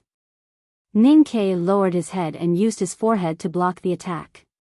His feet stuck into the muddy ground of the swamp and he stepped forward. The padao that had been hanging on his right wrist with a straw rope swung with the momentum and slashed towards Yi Hongyu's throat. Yi Hongyu stabbed her hands into the mud and used her left hand to roll again. Her robe was completely scattered, and she lifted it up like lightning, wrapping the padao in it. She dug out a ball of mud with her right hand and smashed it towards Ning Ke's face. Ning Ke dodged the mud ball and his padao moved forward again. Yi Hongyu summoned her Taoist sword and stabbed it towards the back of his head. In a flash, the two of them had fought for countless rounds in the swamp. The swamp was full of soft mud, which had a serious impact on both of them. Ning Ke relied on the strength of his body to attack at close range, while Yi Hongyu displayed her battle awareness perfectly. She did not miss any opportunity and used thousands of Haotian Taoism skills, each aiming to kill him. Yi Hongyu's robe fell off and had long been shredded into pieces. Ning Ke's clothes on the upper half of his body had also been cut into pieces by the Taoist sword. The two naked bodies entangled and twisted, sometimes separating and sometimes approaching each other. It seemed like an erotic scene. However, both of them were bleeding profusely, and they were covered by the black and smelly mud. The wind of the blade and the sword styles were so sharp that one of them could die at any time. It had nothing to do with erotic scenes. You have Sang Sang with you. You dare not die with me, so you must die first today. You don't even wear underwear, but you didn't forget to bring a comb. You still care about your body, so you are not strong enough, at least not strong enough to make me despair. In the depths of the swamp, the fog quietly arrived and then dispersed in fright. Amidst the shallow mud and moss, two people covered in mud kept fighting and shouting, like two capybaras in a bloody fight. A water mirror suddenly appeared in front of Ning Quebec. The material of the water mirror was from the ground. The dirty water mixed with moss fell on his face and immediately cut off his 5 senses. Taking advantage of this moment, Yi Hongyu's 2 slender fingers coldly stabbed into Ning Kei's left chest, right into the circular bloody hole made by the Taoist sword. The sword style exploded. Ning Kei felt a sharp pain in his chest. He felt as if his heart would split in the next moment. He howled in pain and broke the water mirror covering his face. His right fist carried the Great Spirit and fiercely punched towards the opposite side. Yi Hongyu's left hand seemed to be waving casually, but it contained the secret of the cloud hand of the Qingyun Temple of the Kingdom of Song. After such a long and dangerous battle, she finally found a chance to kill Ning Quebec. How could she not be prepared for Ning Kei's critical attack before he died? However, at such a critical moment, she forgot a very important thing. The most powerful power of the cloud hand Taoism of the Qingyun Taoist Temple in the Kingdom of Song should be hidden in the sleeves. It was called the cloud sleeves. Right now, she was naked from head to toe, so where was she going to find a sleeve? Logically speaking, Yi Hongyu should not have made such a low-level mistake with her rich fighting experience. However, she had never fought naked like a child in the mud. Without the wind of the sleeves, the power of the cloud hand of the Qingyun Taoist Temple was greatly reduced. Ning Kei's right fist carried the Great Spirit and easily broke through the cloud momentum of her left hand. Although it was slightly weaker, it still hit heavily on her left chest. His fist landed on her chest, sending the mud flying and revealing her fair skin. Traces of blood seeped out from the edges, and several of her ribs were broken. Yi Hongyu let out an angry and painful howl. The sword style on her finger that was stuck in the bloody hole in Ning Kei's chest grew stronger and deeper. Blood was squeezed out from the edge of her finger. Ning Kei felt as if his heart had been struck by lightning. His face suddenly turned pale and the strength in his body was about to disappear. He raised his left hand and held Yi Hongyu's right wrist tightly. He loosened his right fist and clenched it. He grabbed her fiercely and pulled her into his arms. Then he lowered his head and bit her muddy neck. After the slightly fishy smell of the swamp water, there was the slightly fishy but somewhat sweet smell of blood. At this moment, Yi Hongyu's left hand fell with the wind and was about to fall on top of his head. Once it fell, he would die. Yi Hongyu could clearly feel her neck being bitten. She could even feel her blood being sucked away. She thought of what had happened in the front gate of the Devil's Doctrine many years ago. Her face suddenly turned extremely pale. The fear that had been suppressed for many years appeared in the deepest part of her eyes and then occupied her body and mind. Along with the pain in her neck, her sense of perception scattered and her body weakened. She finally believed that Ning Kei was not using this method to scare her. He really knew this evil Devil's Doctrine skill. However, the fear in her eyes suddenly turned into absolute calmness, shining like a gem. At this moment, Yi Hongyu's right hand was stuck in Ning Kei's chest, only half an inch away from his heart. Her right hand fell on the top of his head, as if she was caressing him. Ning Kei's right hand held her tightly and seemed to be extremely passionate. His head was pressed against her neck, as if he was kissing her. The scene was very intimate with Yama. Ning Kei could feel the change in her aura. He thought that this terrifying woman had decided to forcefully lower her state without hesitation like she did in the past in exchange for her life and the death of her opponent. Therefore, he stopped sucking blood and said in a slightly hoarse and unclear voice, "I am not Lotus. There is no need to kill me at the price of lowering your state. Can we stop fighting?" There was no emotion on Yi Hongyu's face. She said indifferently, "You actually learned Tao Tai. There is no reason for me to let you live." Ning Ke recalled the scene in front of the Red Lotus Temple and the process of learning Tao Tai. He smiled bitterly and murmured, "But I have never used it." Then, his lips slowly left her neck and he straightened his body. Yi Hongyu's fingers slowly left his heart. Ning Ke fell back into the swamp tiredly. He moved back half a foot and looked at her. He said, "I admit that I am indeed no match for you. We will fight again after I rest." There was muddy water, blood, and a thin golden thread between his lips. Yi Hongyu looked at him and said, "If you had continued to bite me, you would have been dead." She moved her fingers slightly and the golden thread on Ning Ke's lips flew to the ground and disappeared into the ground. Ning Ke only then noticed that there were many faint golden threads in the wounds on Yi Hongyu's body. He could not help but be shocked and asked, "What is this?" Yi Hongyu said, "When I came back from the wilderness, I buried 72 golden threads in my body. Each golden thread is a sword. If anyone wants to bite a piece of flesh from my body, he will definitely regret it." To be continued. If you like this work, please come to Chidian.com to vote for me. Your support is my greatest motivation.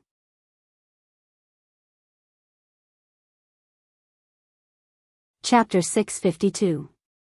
The golden thread was very thin and tough. There was only one way to bury it in a person's body, and that was to sew it in with a needle. The process must be very painful. Who would torture themselves like this if they had no other choice? Ning Ke looked at Yi Hongyu and said, "It seems that the West Hill Divine Palace has accepted Long Qing again." Yi Hongyu said, "What does this have to do with Long Qing?" Ning Ke said, "Only Long Qing knows that I know Tao Tai. That's why you buried the money in your body." "Long Qing knows that you know Tao Tai?" "He didn't tell the Divine Hall." Yi Hongyu frowned slightly and said, "I told you that burying the money was something I did after I returned from the wilderness a few years ago." Ning Ke was a little surprised and said, "Lotus was already dead then. Why did you endure so much pain and bury the money in your body?" Yi Hongyu said, "Because I was always ready for someone to eat me." Ning Ke was silent for a long time and then said, "You're really crazy." He moved back a little to make sure that the blood on his chest had coagulated. He loosened his palm and held the hilt again.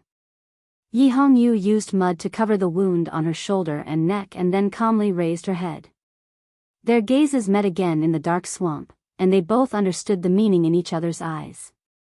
No matter how valiant and fearless a warrior was, after being so close to death like the two of them, they would definitely be immersed in intense fear and longing for life. Instinctively, they would have the thought of avoiding each other and avoiding death. At the very least, they would need to rest for a long time before they could muster up the courage to fight again. But Ning Ke and Yi Hongyu were not like that. He knew that Yi Hongyu would not let them leave alive, and Yi Hongyu knew that he would not give up easily. Therefore, a bloody and intense battle was about to begin. Yi Hongyu suddenly looked in front of her. Her bare feet stepped into the muddy water. Her white, jade-like toes were painted red. At this moment, they were soaked in the muddy water and had turned white. At this moment, the muddy water was trembling and continuously washing her red nails. She was stepping on a patch of slippery moss. The moss was also trembling and rubbing against her palms. It felt a little itchy and numb, as if someone was gently scratching it with a feather. Ning Ke also felt the slight vibration of the earth and felt a little confused. He looked to the west of the swamp, which was still shrouded in mist. It was a vast expanse of whiteness and nothing could be seen. The shaking of the earth gradually intensified, and the shallow water in the swamp began to ripple. Then, it began to dance. The muddy water was like a dancer in gray, constantly jumping up and down. Under the moss on the surface of the swamp, an arch suddenly appeared. It extended from the edge of the mist in the west all the way to the front of them. A black shadow scuttled around, and it turned out to be a smooth capybara.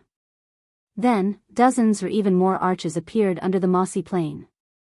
Countless capybaras clung tightly to the swamp ground, fleeing in horror towards the east, as if there was something extremely terrifying behind them.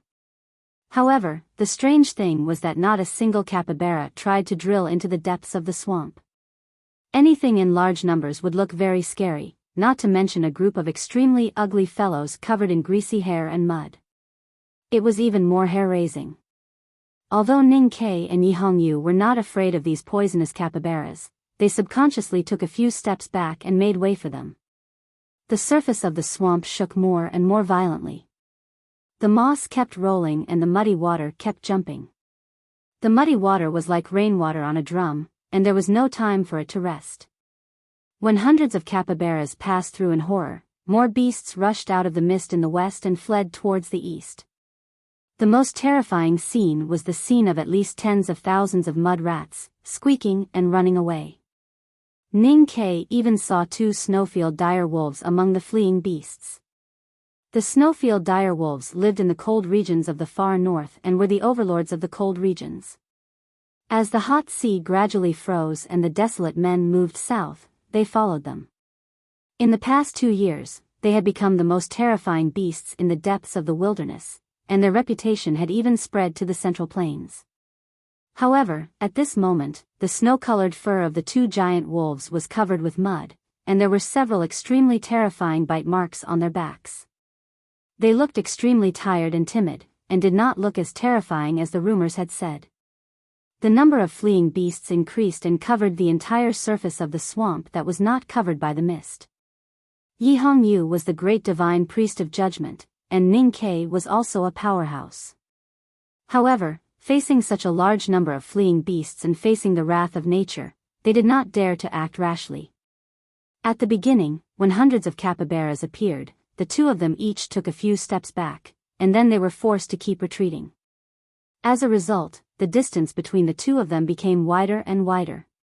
At the same time, they looked towards the swamp that was covered by the mist in the west, and their expressions gradually became solemn. They silently thought about how could there be so many beasts in the swamp, and what could scare so many beasts into forming a group and fleeing. What kind of danger was hidden in the thick mist? Could it be a legendary ancient wild beast?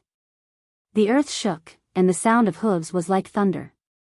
The mist in the west of the swamp suddenly became chaotic, and a gray shadow leaped out of the mist and landed heavily on the ground, splashing mud under its hooves.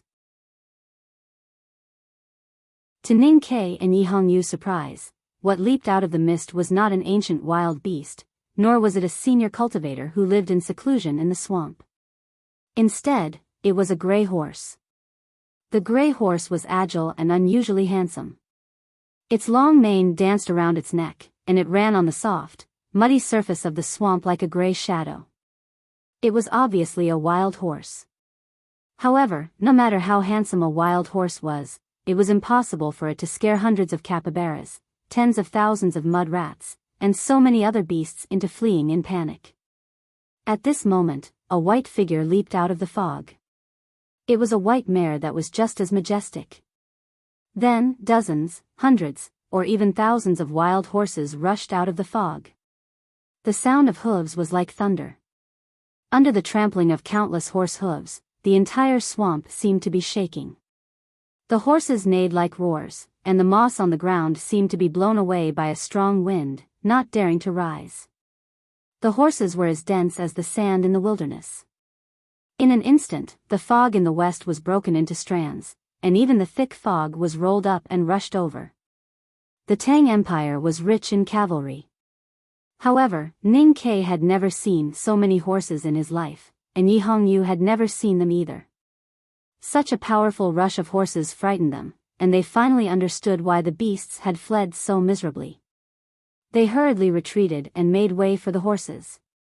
Ning Kai retreated, turned around, and ran back desperately. He jumped into the pool and quickly ran to the shore.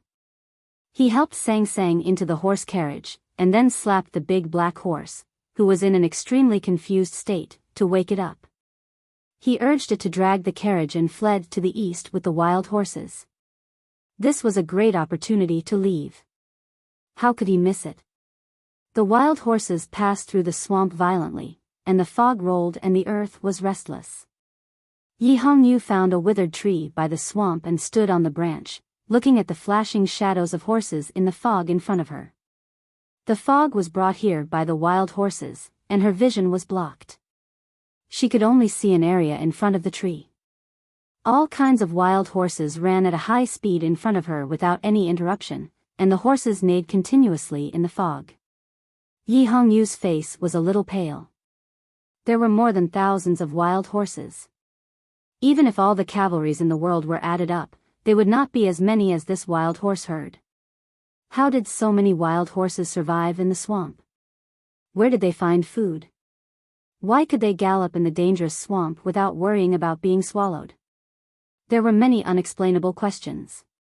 The fog in the swamp was like a layer of coat over the questions, making it impossible for her to touch the truth.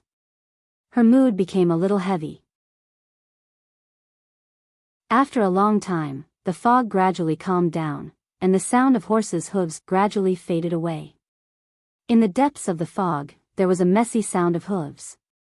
It could be a horse that was alone, and there were a few unpleasant caws that sounded like black crows. Yi Hongyu's expression suddenly became serious, and she woke up from the shock. She jumped off the dead tree and rushed towards the pool. However, when she passed through the pool and came to the shore, the black horse carriage had already disappeared. On the ground by the pool, there was a dress. Yi Hongyu looked at the dress and did not say anything.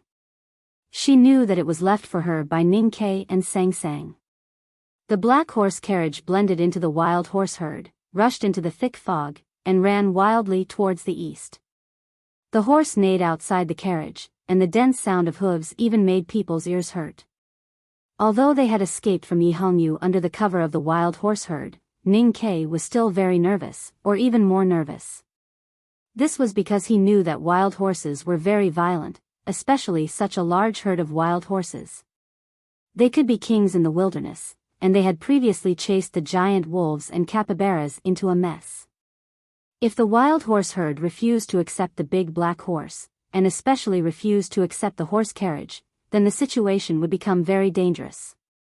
Fortunately, after the wild horse herd confirmed that the big black horse was their kind and qualified to travel with them, they did not attack them. Only a dozen wild horses nearby looked at the carriage as they ran, and even a young stallion curiously moved its head to the window, as if it had never seen a horse carriage before.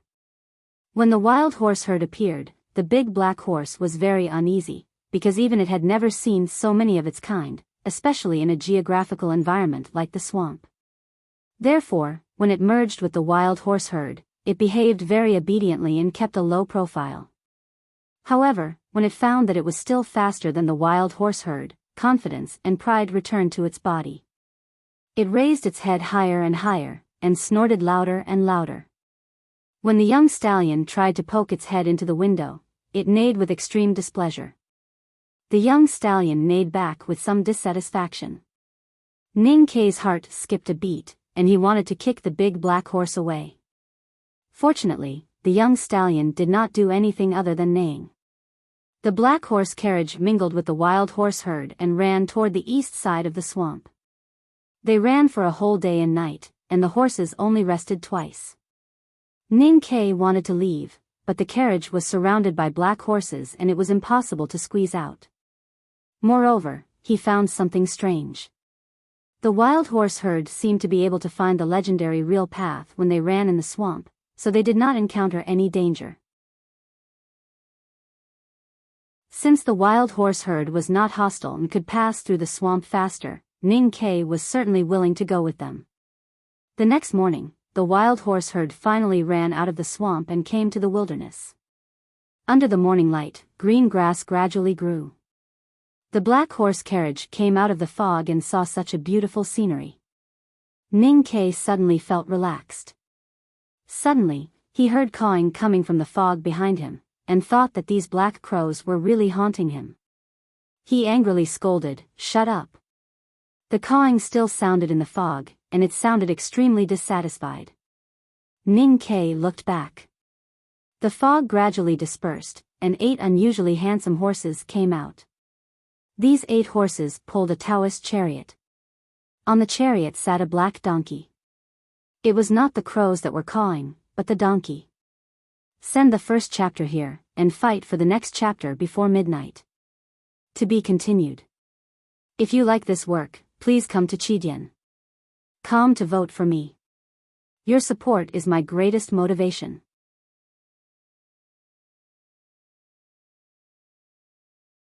Chapter 653. The 8 horses were all very handsome. Any one of them was at least as good as the white horse that Chanyu of the Left King's palace had given to the flower addict years ago. One could imagine how luxurious the sedan must be to have 8 horses pulling it. However, the truth was that the carriage was very shabby. The holes on both sides had been blocked by a few pieces of dead wood, and even if they were successfully repaired, the embroidered cushions on the carriage had long since rotted.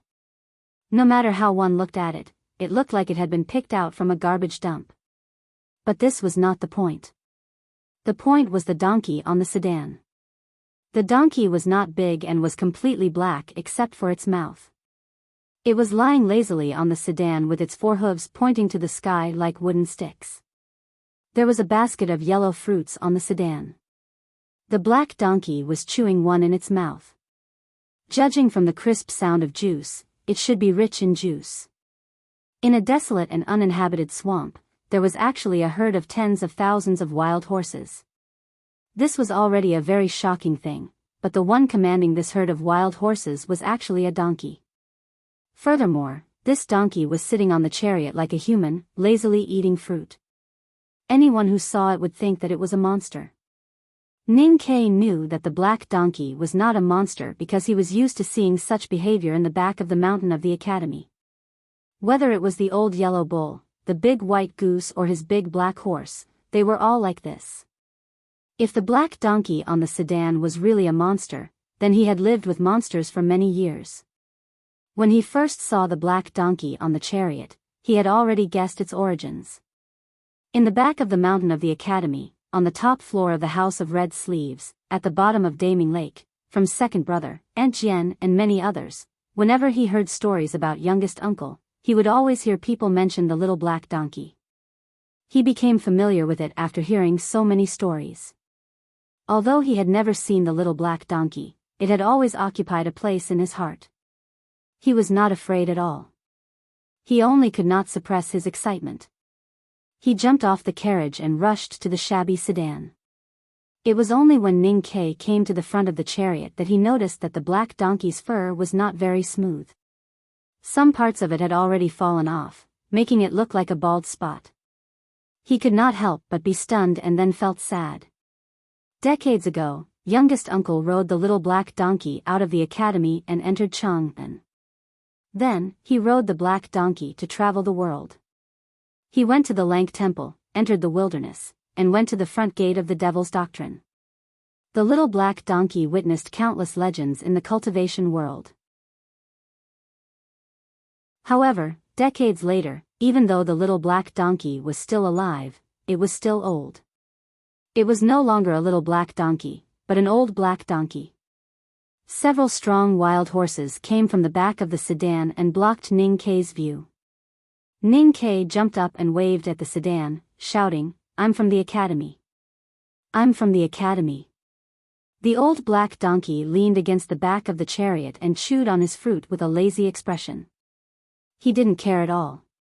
Ning Ke thought that even if the donkey could understand human language, it would not believe that he was from the academy with just a few words.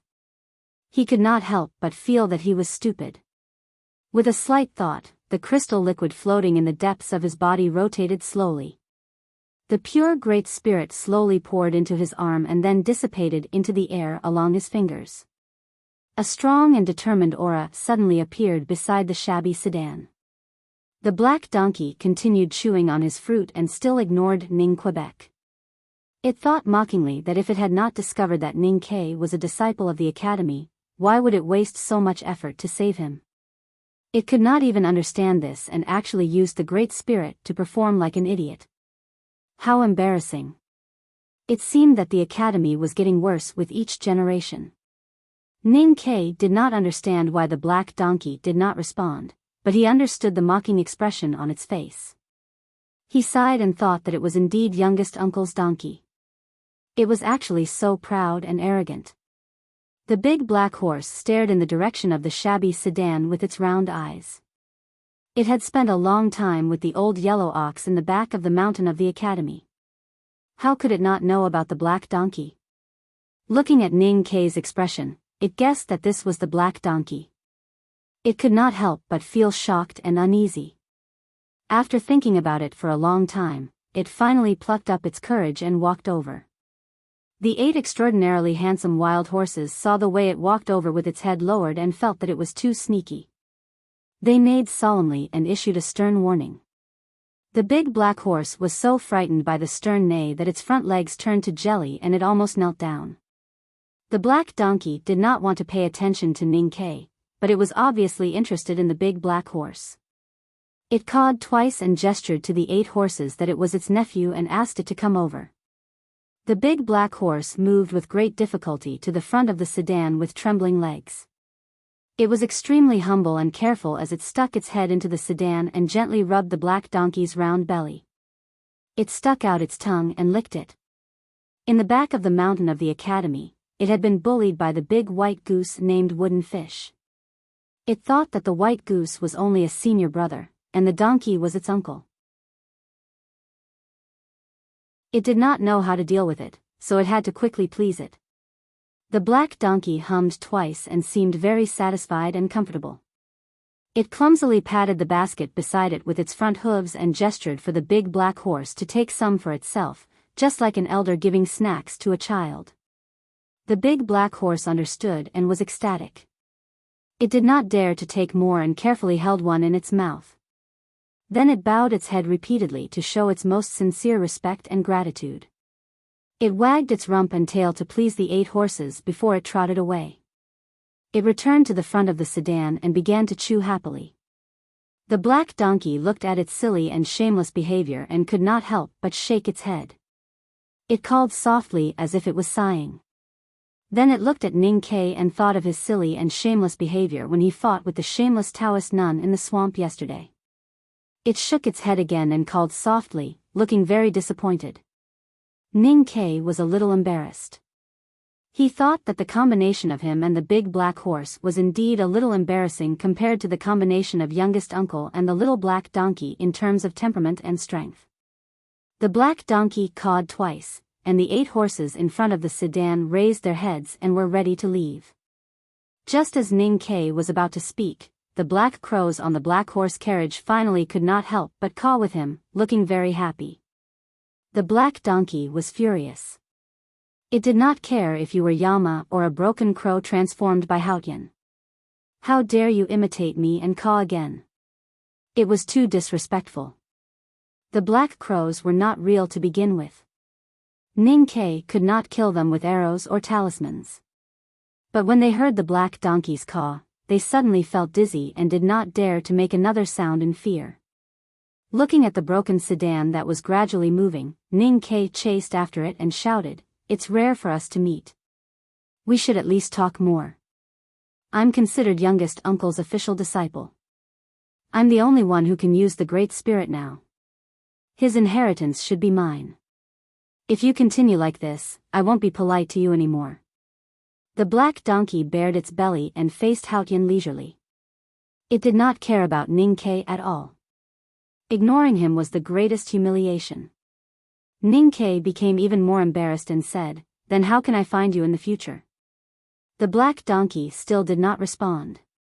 Ning Ke said again, "Don't you want to go back to the academy? The headmaster is still alive, and so is the old yellow bull. Eldest brother and second brother are not children anymore.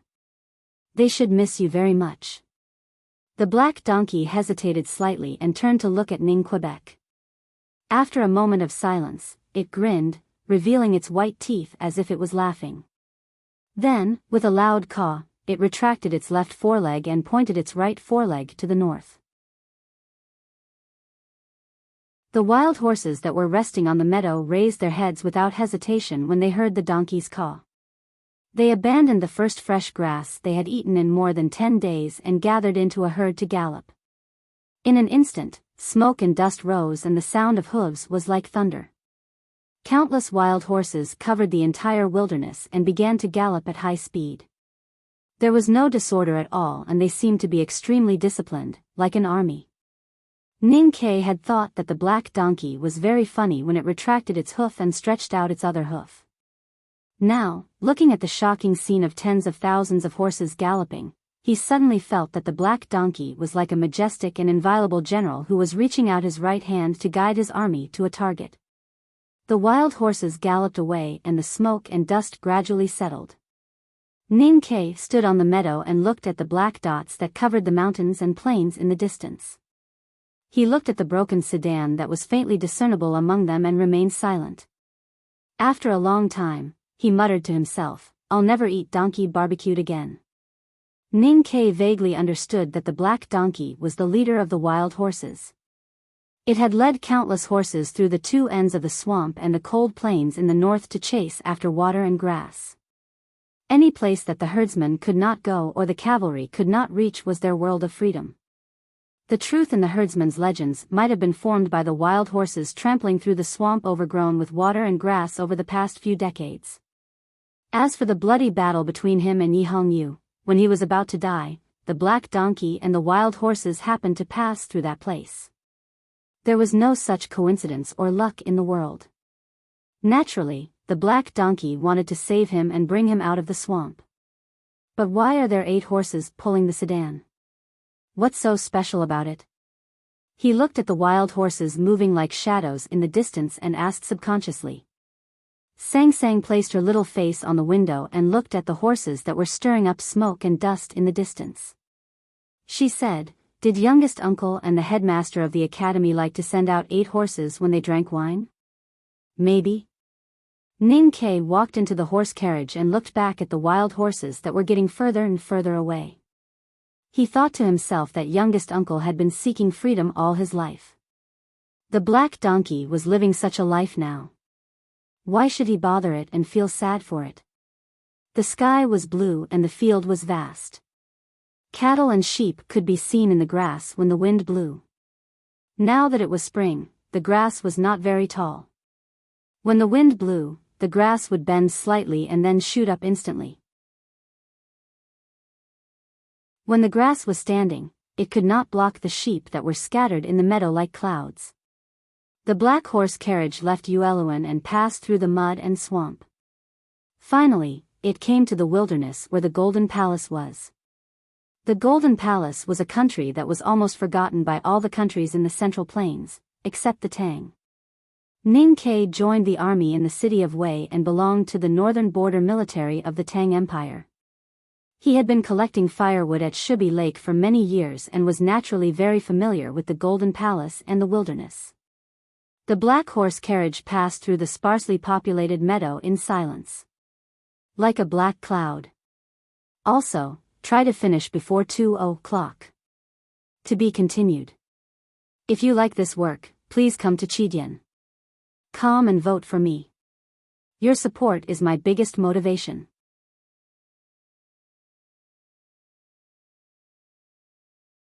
Chapter 654. The wilderness where the Golden Tribe Royal Court was located had a relatively good climate.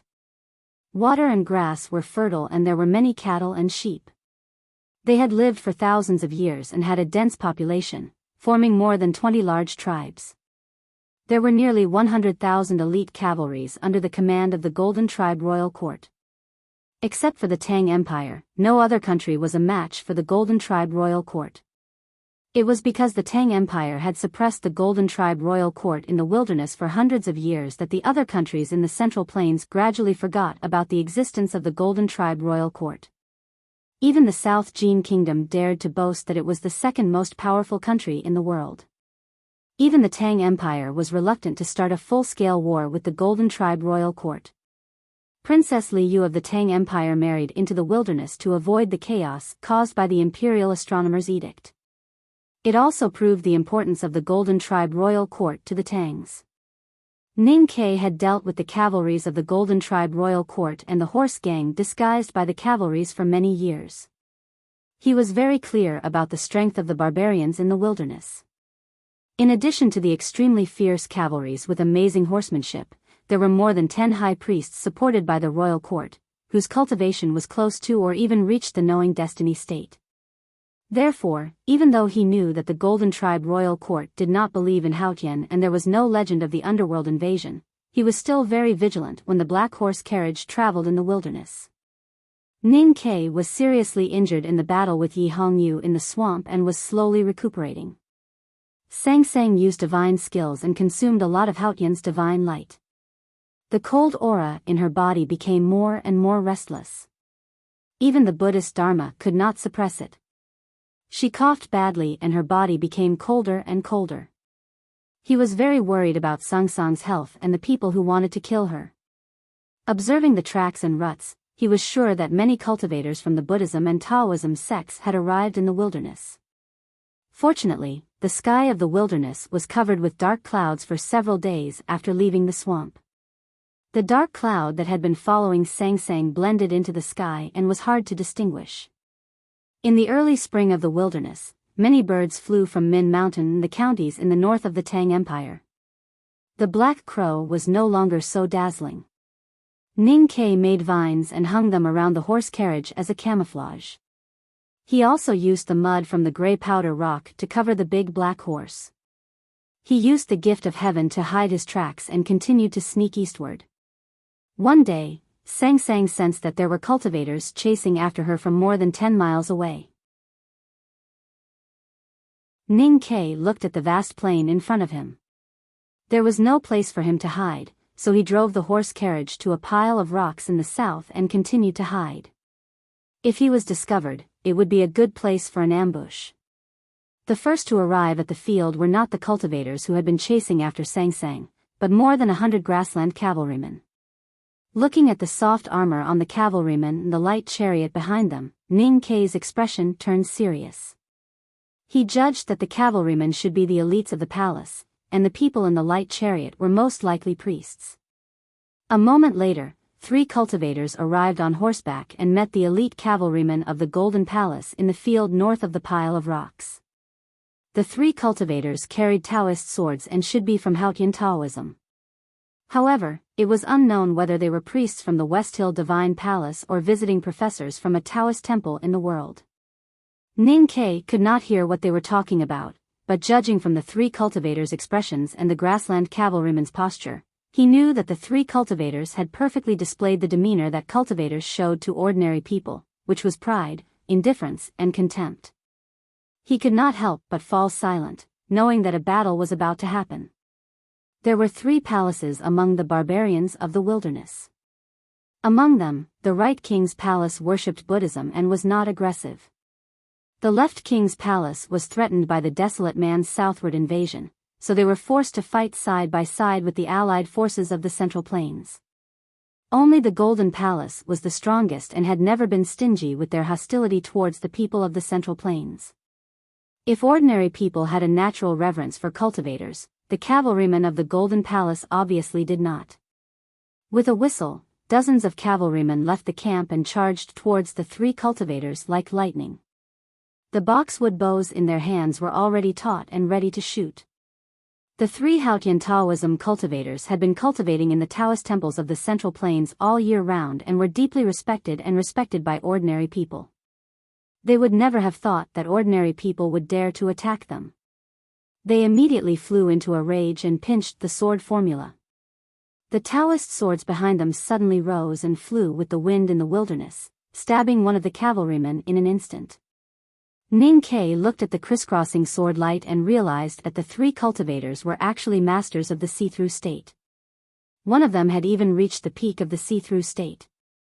No wonder they were still so tough in the wilderness.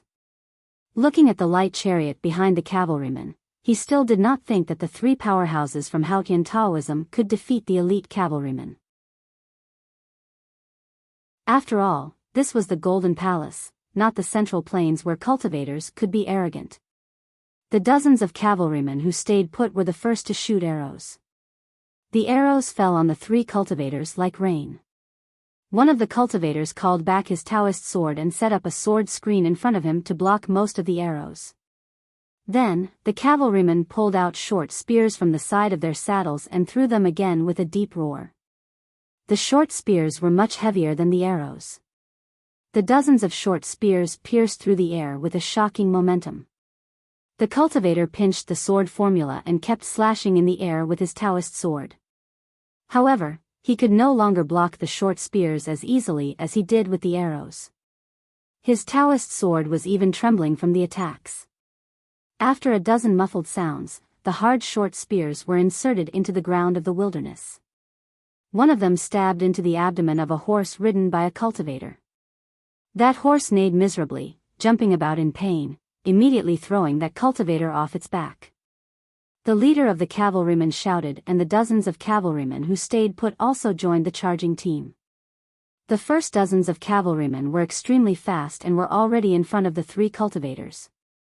The three powerhouses from Haotian Taoism suddenly looked serious and used their psyche power.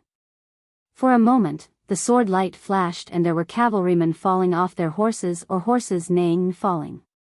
However, the power of the Taoist sword was limited and could only make a small cut on the leather armor. Moreover, many of the cavalrymen were hiding in the bellies of the horses and could not be pierced by the flying swords.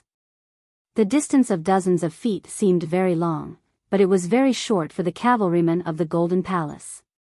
After a few breaths, more than 100 cavalrymen surged over like waves and drowned the three cultivators in an instant. There were only a few clean swishing sounds and blood splattered. The cavalrymen of the palace scattered and the three powerhouses from Haotian Taoism fell to the ground in the middle of the field. They had already become corpses. The powerhouse at the peak of see-through was lying in the grass, covered in blood. He held an item in each of his hands. The one in his right hand was his life-saving measure and the one in his left was a firework communication device. According to the agreement, if he saw Ning Ke and the daughter of Yama, he had to turn on the device and inform the main force. However, whether it was his life-saving measure or the firework communication device, he did not have time to turn it on before he was killed by the wolf-like cavalrymen of the palace. One could imagine how fast it all happened. The cavalrymen of the palace cleaned up the battlefield and left quickly. Looking at the number of corpses on the horses, there were only about a dozen people who died under the flying swords of the three cultivators. A chance encounter in the wilderness turned into a sudden battle. The three cultivators in the see-through state, faced with more than 100 cavalrymen of the palace, did not seem to have any ability to resist and were killed cleanly. The black horse carriage came out of the pile of rocks and turned south. Ning Ke thought about the bloody battle that had suddenly started and ended. After a moment of silence, he once again confirmed a point of view. Non-martial cultivators, if they had not joined the devil or entered the knowing destiny state, would never be a match for the army.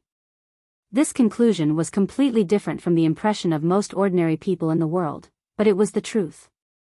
Because cultivators had a weakness that could not be solved, and that was their bodies.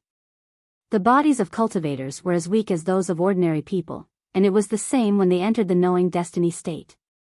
Whether it was feather arrows or machetes, they could easily take their lives, not to mention the tens of thousands of arrows shot at the same time when two armies fought, or the terrifying catapults and ballistae during sieges. More importantly, cultivators used the chi of heaven and earth to control their natal flying swords. The killing range of the flying swords was limited by the degree of psyche power. Most flying swords could not exceed the range of feather arrows. Moreover, if the flying swords wanted to break all kinds of armors, they had to be extremely sharp. However, they could not be too thin to avoid damage after breaking the armor, so it was extremely difficult to cast them. This was why ordinary cultivators did not dare to go against the country, and had to serve the imperial court of each country. This was also why, in the traditional view, a sword master always had a warrior as his bodyguard. When Ning Ke was serving in the army in the city of Wei, he had basically never seen cultivators, let alone fought with them.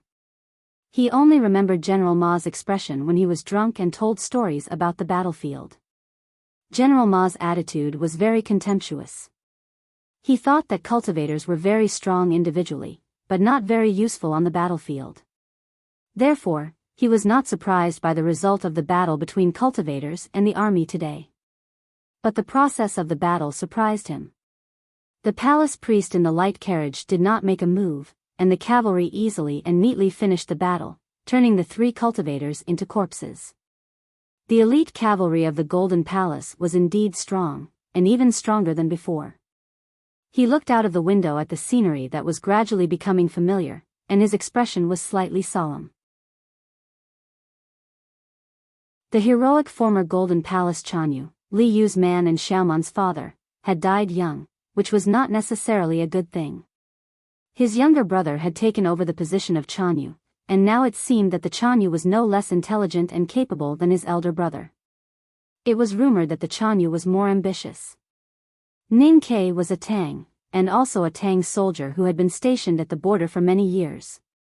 Even though he was fleeing with Sang Sang, he still could not help but start to worry about the situation at the northern border of the Tang Empire.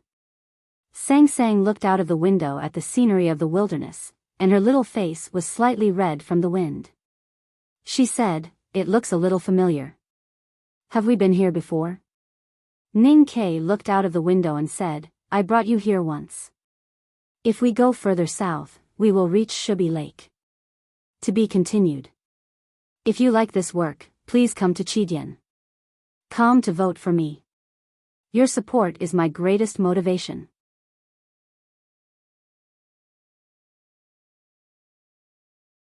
Chapter 655. Shubi Lake was near. Could the city of Wei be far away? It was quiet in the carriage. Sang Sang glanced at Ning Quebec. Ning Ke did not respond. He had made a decision in the White Tower Temple. Now he did not even return to the academy. Why would he go to the city of Wei? Shubi Lake was located between the 7 stockade villages and the Golden Palace on the border of the Tang Empire. It was a rare freshwater lake in the wilderness. The rocky bottom of the lake, after years of erosion, extended to the west and connected with the elongated body of the lake. It looked like a comb, which was how it got its name. Caravans often stopped by the lake, so the horse gang often appeared here. The battle of blood and money lasted for many years. No one knew when it started, but the caravans were gradually forced to choose more remote and difficult routes, and Shubi Lake became a gathering place and hiding place for the horse gang. In the evening, the black carriage came to the periphery of Shubi Lake. The sky was covered by clouds, blocking most of the sunlight. It was as dark as night. From a distance, bonfires could be seen by the lake, singing could be heard faintly, and even the aroma of barbecue and liquor could be smelled. The carriage wheels rolled over the simple dirt road in the Rocky Mountains and dense forest by the lake, making a squeaking sound. It smoothly avoided the hidden sentries left by the horse gang and came to the lake. For Ning Ke, who had been here countless times and was familiar with Shubi Lake like home, it was a very accurate description to say that he was familiar with the road. There were more than 10 bonfires by the lake, divided into 3 places according to the distance. Hundreds of horse gang were eating and drinking around the bonfires, which should belong to 3 forces. The horse gang in the wilderness was the most cold-blooded and cunning creatures. They were extremely greedy and would never trust any outsiders, especially their peers. If these horse gang met in the wilderness, they might have already killed each other. But this would not happen at Shubi Lake, because it was the rule. There was a very thick piece of firewood at the bottom of each bonfire, making a soft crackling sound. The flame was like a giant's tongue, constantly licking the rolling roast sheep. The fat dripping from the roast sheep was like the invisible giant's saliva. Singing, drinking, and women's coquettish whispers echoed in Shubi Lake. The horse gang drank and played with women, looking very happy. But their knives and arrows were very close to them, and they could pick them up at any time. The horse gang's machetes were generally not sheathed. Under the light of the fire, mottled bloodstains could be seen, some of which were very bright. Presumably, some caravans or lone patrolling cavalrymen were killed by the machetes not long ago. The horse gang had been very happy these years. The horse gang had been confronting the Tang Empire for a long time. Both of them were very cautious, so they seldom went into the wilderness to clear their enemies. Horse gangs suddenly felt that the wilderness was much less. The Tang of the Tang. So horse gang was of Tang was Shaf the Tang of Tang. And Chen. The Chen. Of gang of Long of Shan of Chen of the kingdom. Horse gang of gang also knew. Lake. Of Shan of Cheng of less of mountain. Horse of Tian Shan was San. He had. And Shan. Shan of Wang. Shan of mountain of county of Tang Shan, dynasty Shan Shan, king of Tang gang of Shan mountain of. Chen of lake. A lonely horse carriage appeared at Shubi Lake in front of the 300 most ruthless horse bandits. It was like a little white rabbit walking into a pack of wolves that had been starved for countless days. However, the horse gang did not rush forward with a strange cry. Instead, they seemed to be somewhat vigilant. The three leaders of the horse gang looked at each other across the fire and saw the uneasiness in each other's eyes. Shubi Lake had long been famous, so neither caravans nor travelers would choose to stay overnight here. It was very strange that this black carriage came from the wilderness and dared to travel alone, even daring to come here. A horse gang leader looked at the black carriage and said in a slightly hoarse voice, "I don't know where you come from. How could you come to our shabby house? Please come out and meet us." What answered this leader was an arrow. With a whoosh, an arrow accurately shot into the space between his eyebrows, drilling out a bloody hole. The leader's eyes widened, and just like that, he fell to the ground and died. The horse bandits around the bonfire were in an uproar. They pushed away the women in their arms and stood up with their knives in their hands. Especially the dozens of horse bandits under the leader's command. They shouted sternly and rushed towards the carriage. Swoosh, swoosh, swoosh, swoosh. The sound of the arrow was endless.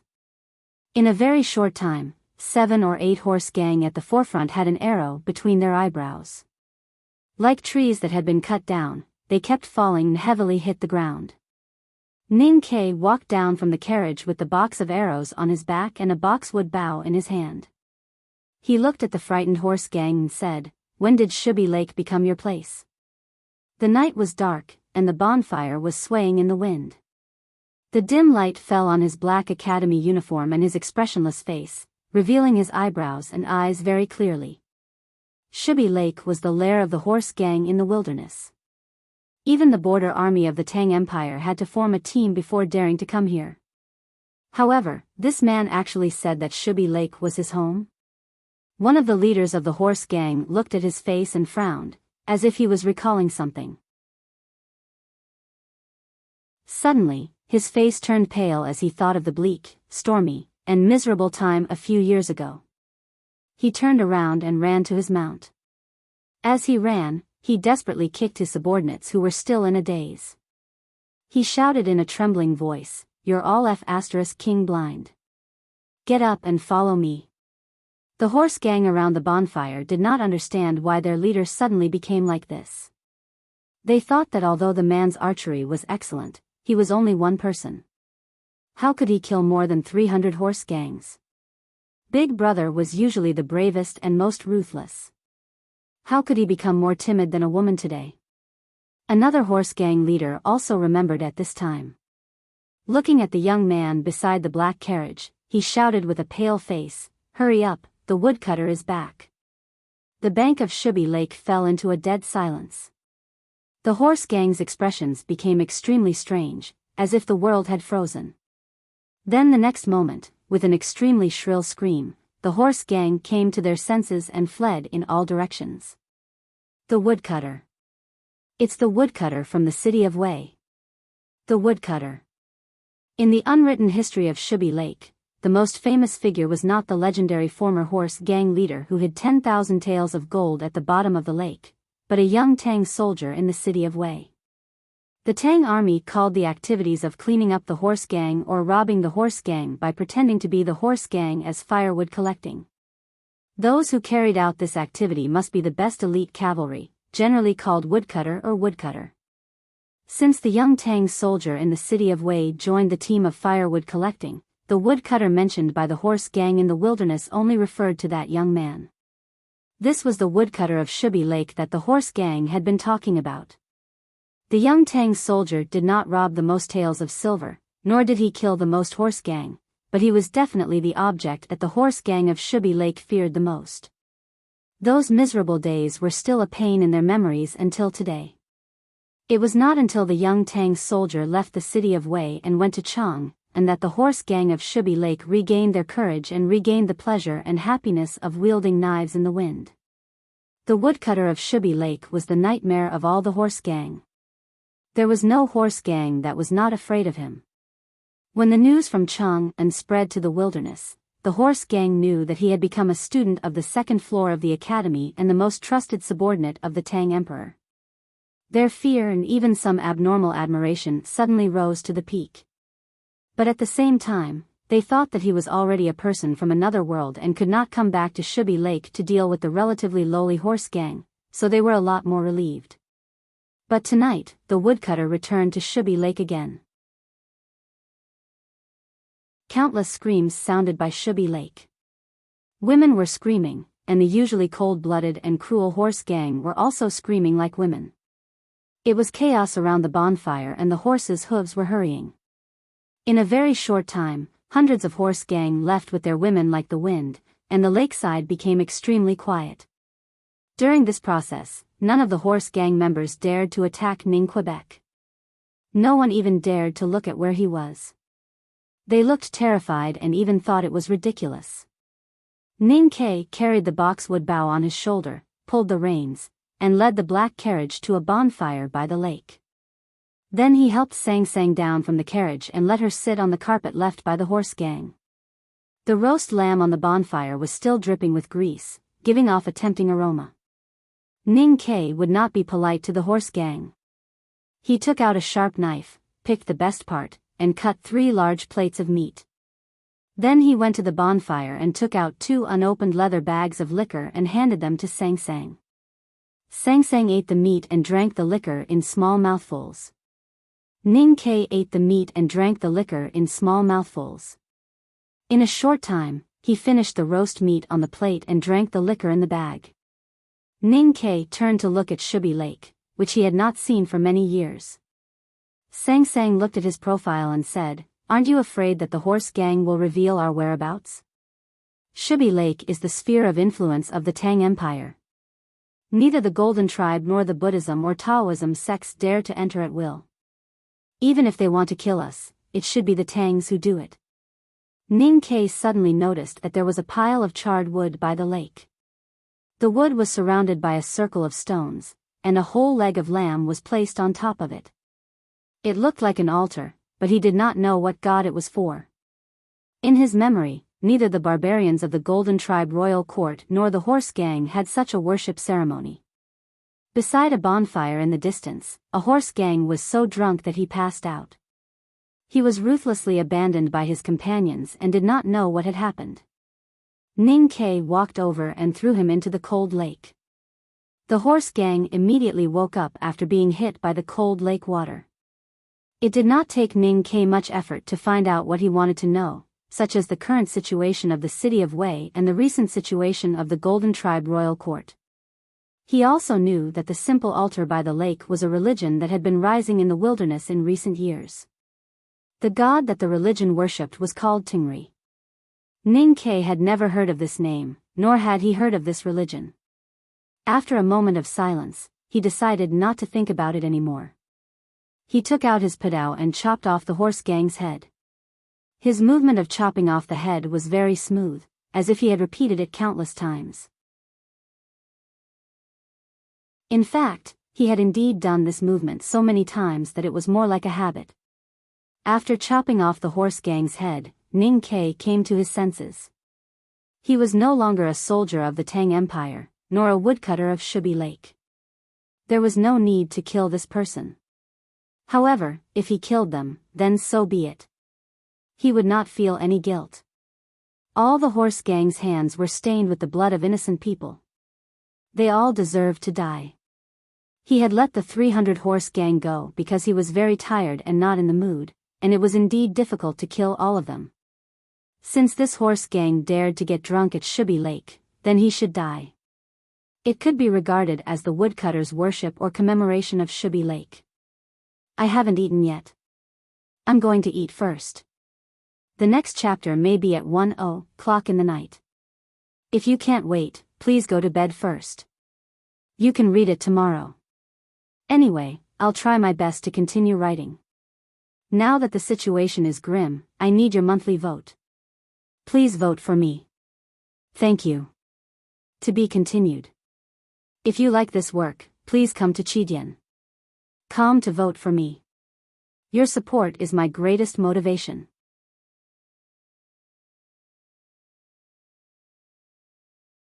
Chapter 656. When Ning Ke woke up, it was still dark by the Shubi Lake. He poured the remaining mutton into the ashes of the bonfire in front of him and carried Sang Sang back to the carriage. Then he let the big black horse start the journey to the south. The black horse carriage was not as fast as it was a few days ago. It set off before dawn and arrived at the outskirts of the earthen city in the south of the Shubi Lake when it was almost noon. Sang Sang had already woken up. She leaned against the window and looked at the familiar scenery without saying anything. Her expression did not change until she saw the border city surrounded by luss in the distance. Ning Ke looked at the small city in the distance and said, "Let's look at it more. We may never see it again." The two had lived in the Min Mountain since childhood, full of cruelty, blood, and betrayal.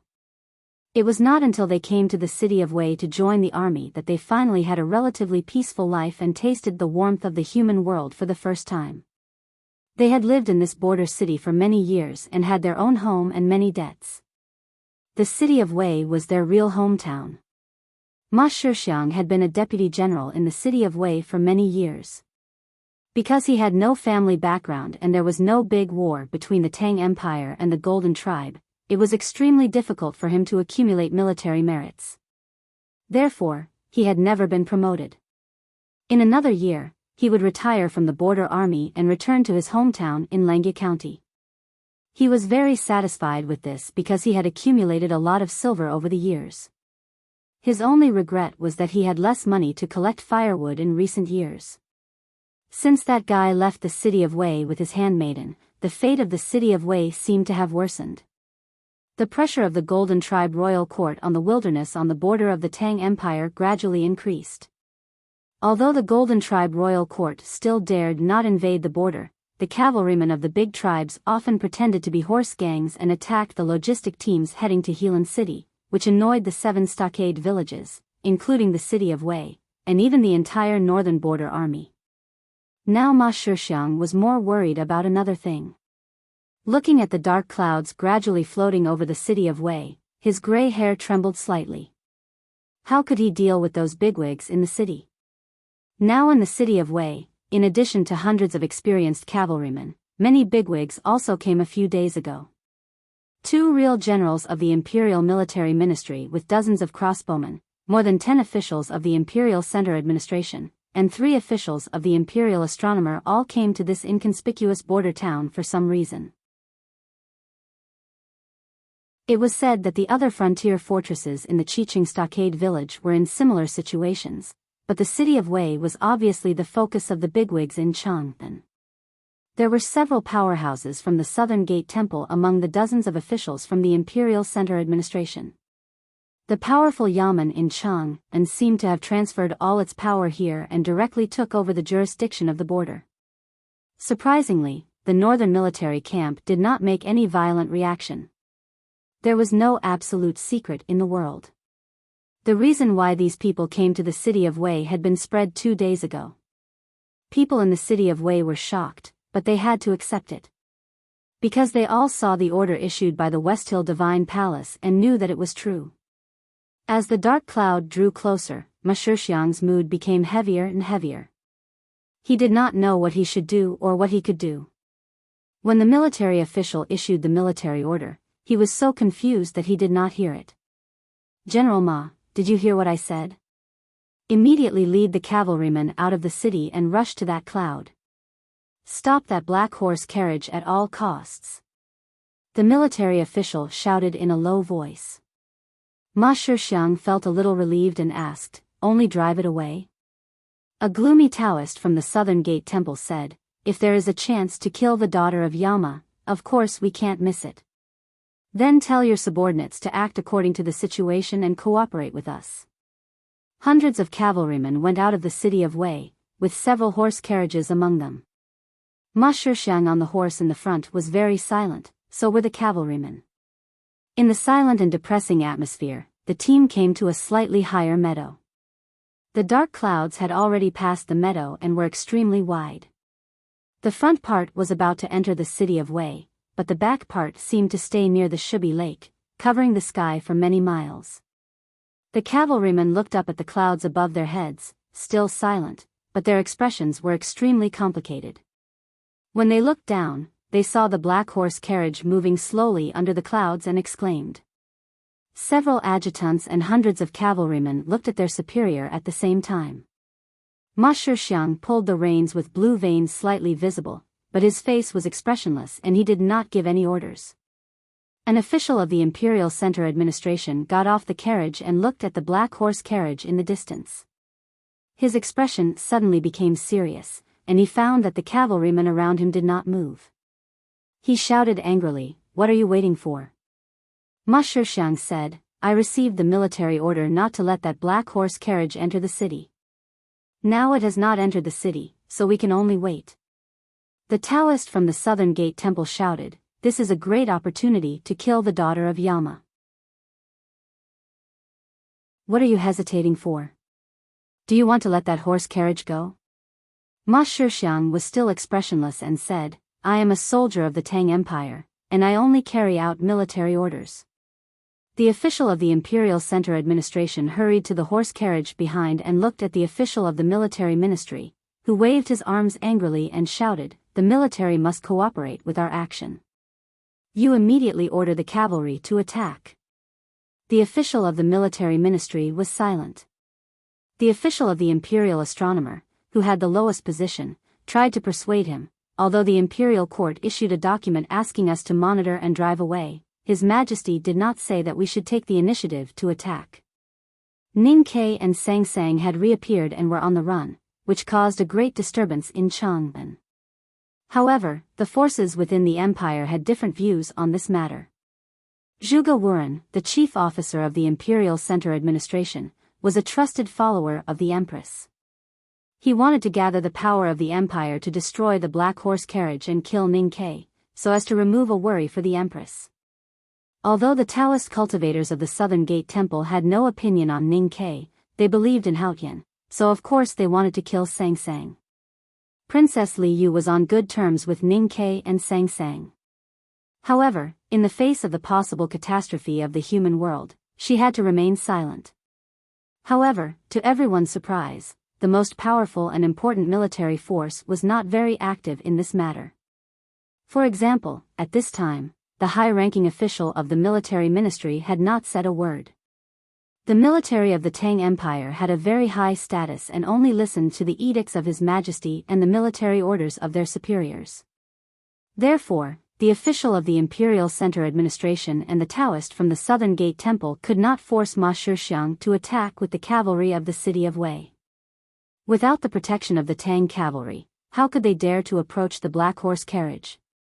The cavalry of the city of Wei stood on the meadow and looked at the black horse carriage, while the people of the city of Wei stood on the earthen city wall and looked at the black horse carriage. Both inside and outside the city, the emotions were equally complicated. The people of the city of Wei had watched Ning Ke and Sang Sang grow up. They had never thought that Ning Ke would cause such a stir after leaving the city of Wei, and that his little handmaiden had become the Lady of Light. Ning Ke and Sang Sang were now well known in the world, and they were the most famous people in the history of the city of Wei.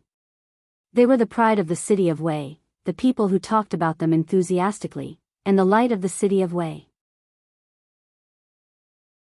The boss of the gambling shop held the earthen arrow mound and looked at the black horse carriage in the distance. He sighed and said, "He still owes me more than a dozen gambling debts. It seems that he can never collect them in this lifetime." A black-faced ant looked at him and said sarcastically, "The silver that Ning Ke and Sang Sang send from Chang, and every month is distributed among the people of the city. Do you think that all the silver given to you has been fed to the dogs?" The boss of the gambling shop smiled awkwardly, and then said nervously, "I'm just joking." Speaking of which, the little girl had a hard time carrying a flagon to buy wine every day. Who would have thought that she would later become the Lady of Light, and finally the daughter of Yama?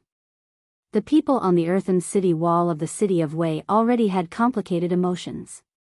Many of them looked at the black horse carriage in the distance with horror and fear, and their faces turned pale when they heard about the daughter of Yama. The ant looked at the people's expressions and spat down the earthen wall. "Bah! Ning Ke is full of evil tricks, and the whole city of Wei knows that. But Sang Sang is a kind girl, how could she be the daughter of Yama?" That's what the West Hill Divine Palace said. The West Hill Divine Palace said that all the Tangs are guilty. Why don't you jump down to atone for your sins?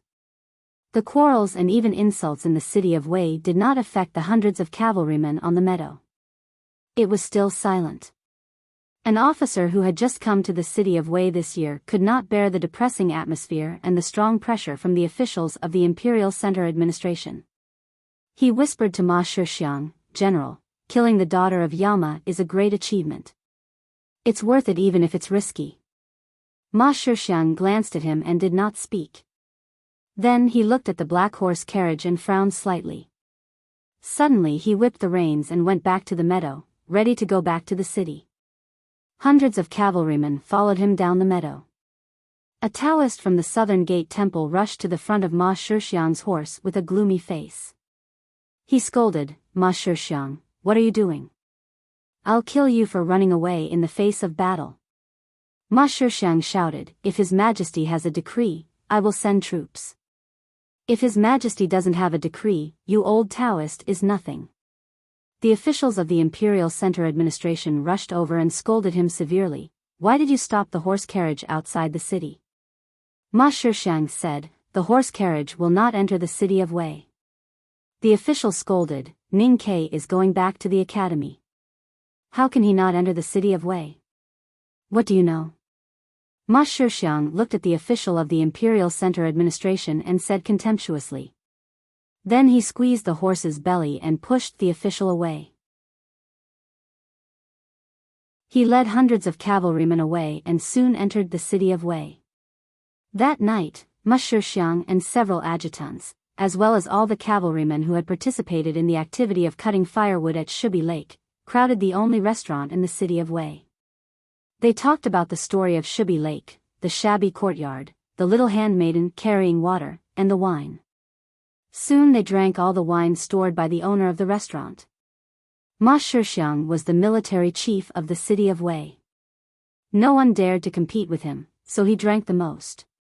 When he was drunk, he looked at the people in the restaurant and said, "When Ning Ke left the city of Wei, he said 3 words to me.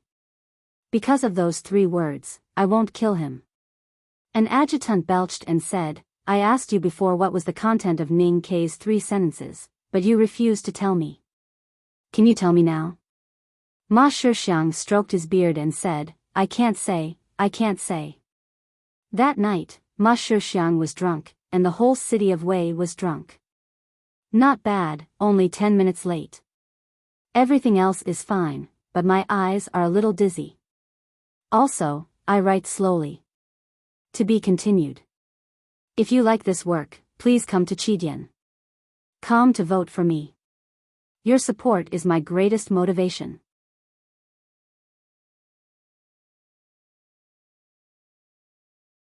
Chapter 657.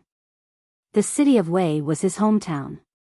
The closer he was to the city of Wei, the more timid he felt.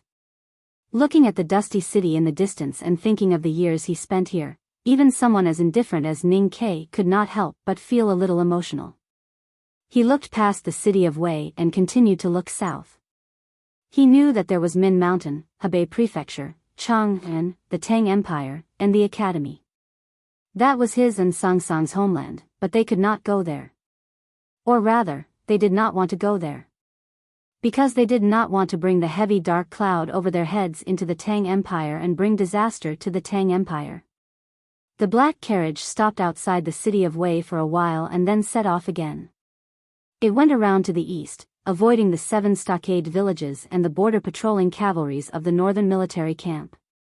The Northern Expedition Army had been stationed at the frontier all year round, responsible for monitoring and deterring the powerful and ambitious Golden Palace. They were well trained and had fought countless tough battles. Whether in terms of armaments or military quality, they were the strongest among the 4 border armies of the Tang Empire. They were even stronger than the tens of thousands of cavalries under Sheho's command.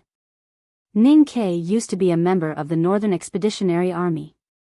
Of course, he knew how difficult it would be if he was discovered by the border patrolling cavalries.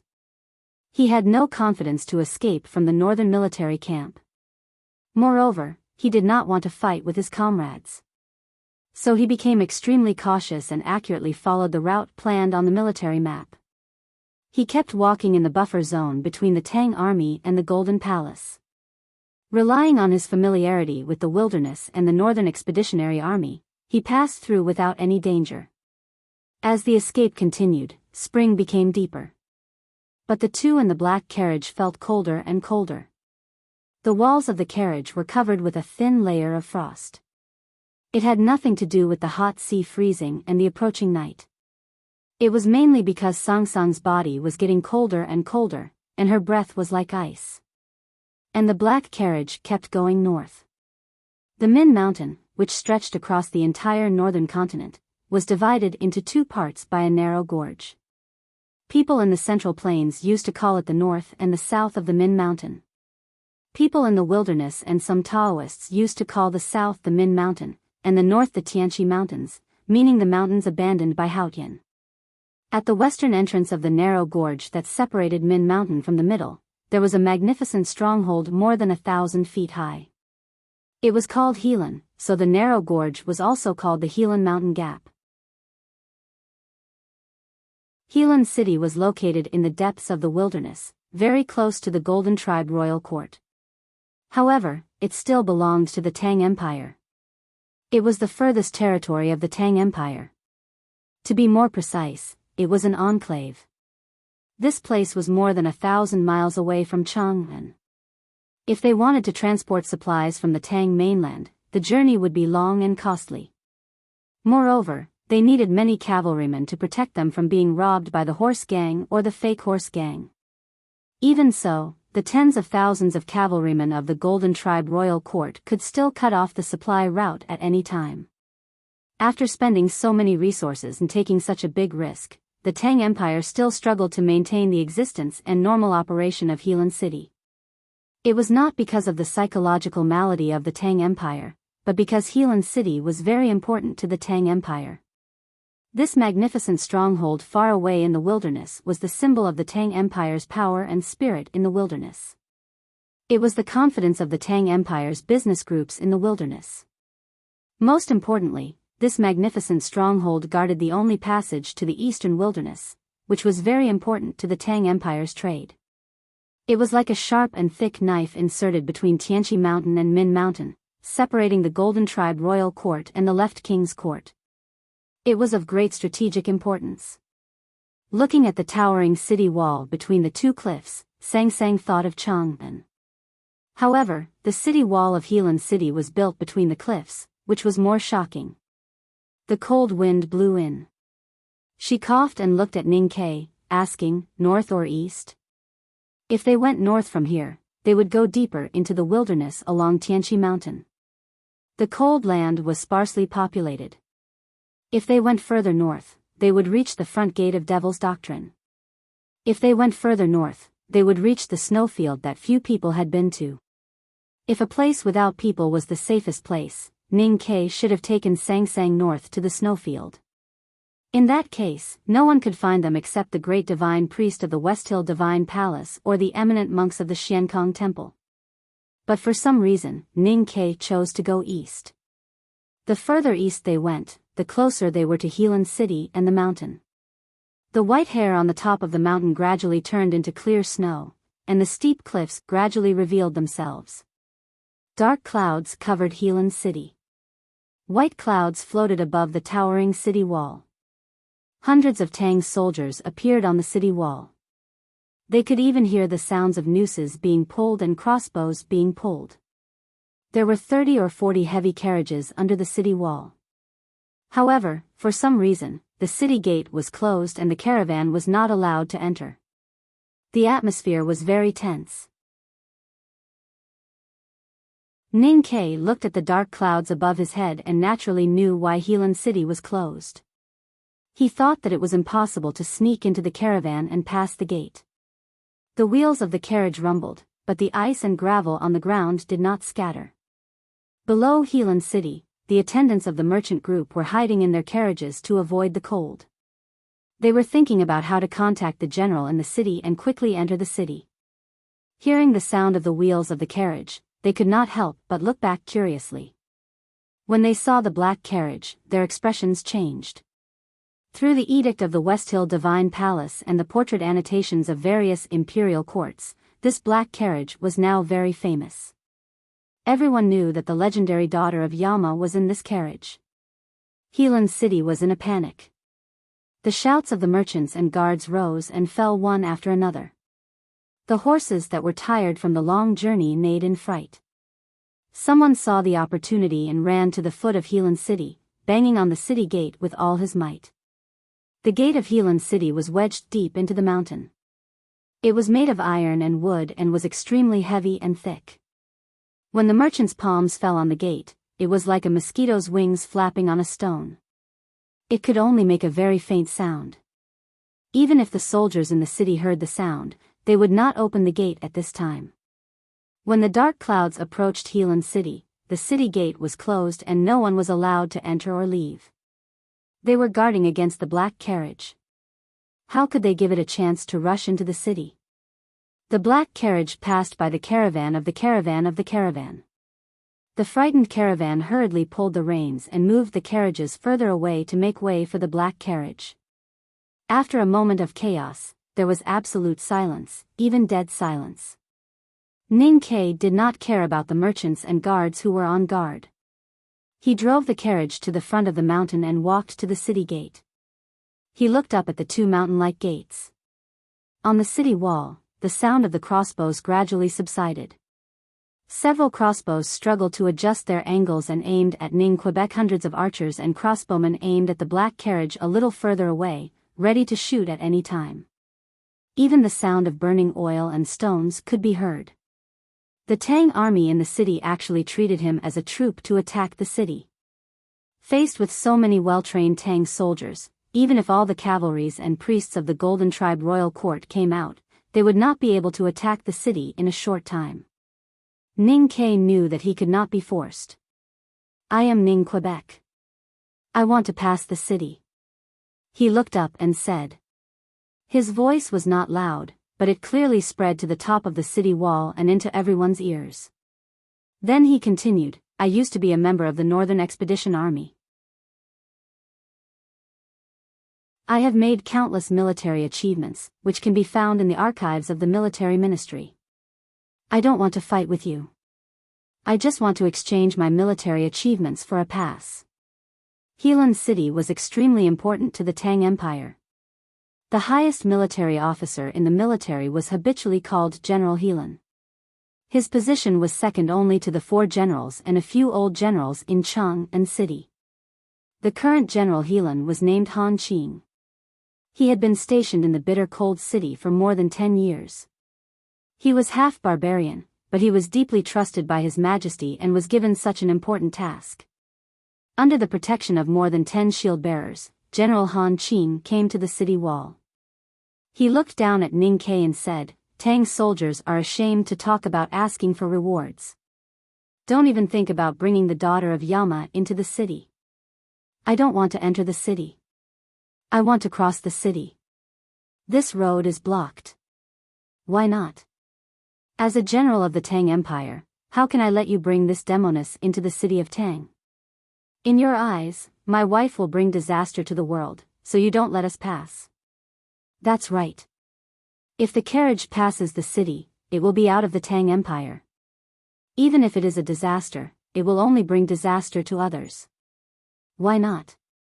If I go to the East Wilderness, I will accept my fate. But I don't want to be killed in my own country. General Han Qing seemed to be touched by Ning Kei's last sentence and remained silent. A deputy general beside him said anxiously, "General, what are you hesitating for? This person is so stupid that he dares to curse under the city wall. Quickly release the arrows and stones and seize the opportunity to kill this person." Another deputy general frowned slightly and said, "Is Ning Kei so easy to kill? No matter how powerful a cultivator is, he can't be killed." I said it's not easy to kill, not that he can't be killed, but in the Tang Empire, no one is willing to do it. Don't forget that he is Mr. 13 of the Academy. These days, when the dark clouds came, the military ministry and the northern military camp were extremely quiet and did not seriously search for this black carriage. Why? Because he doesn't want to bear this responsibility. Do you want us to bear it? Are you really going to let him bring the daughter of Yama into the city? Of course not, but this is a cultivator's business. If we want to kill him, we have to wait for the Imperial Center Administration and the Southern Gate Temple to come. The daughter of Yama will destroy the whole world. This is not a cultivator's business, it is all our responsibility. As soldiers, how can we be so timid and give in? Stop arguing. General Han Qing scolded coldly, whether it is to kill or let go, or to block him outside Helan City and wait for those cultivators to come, it is not something we can decide ourselves. General, what are you going to do? Of course I will ask His Majesty. To be continued. If you like this work, please come to Chidian. Come to vote for me. Your support is my greatest motivation.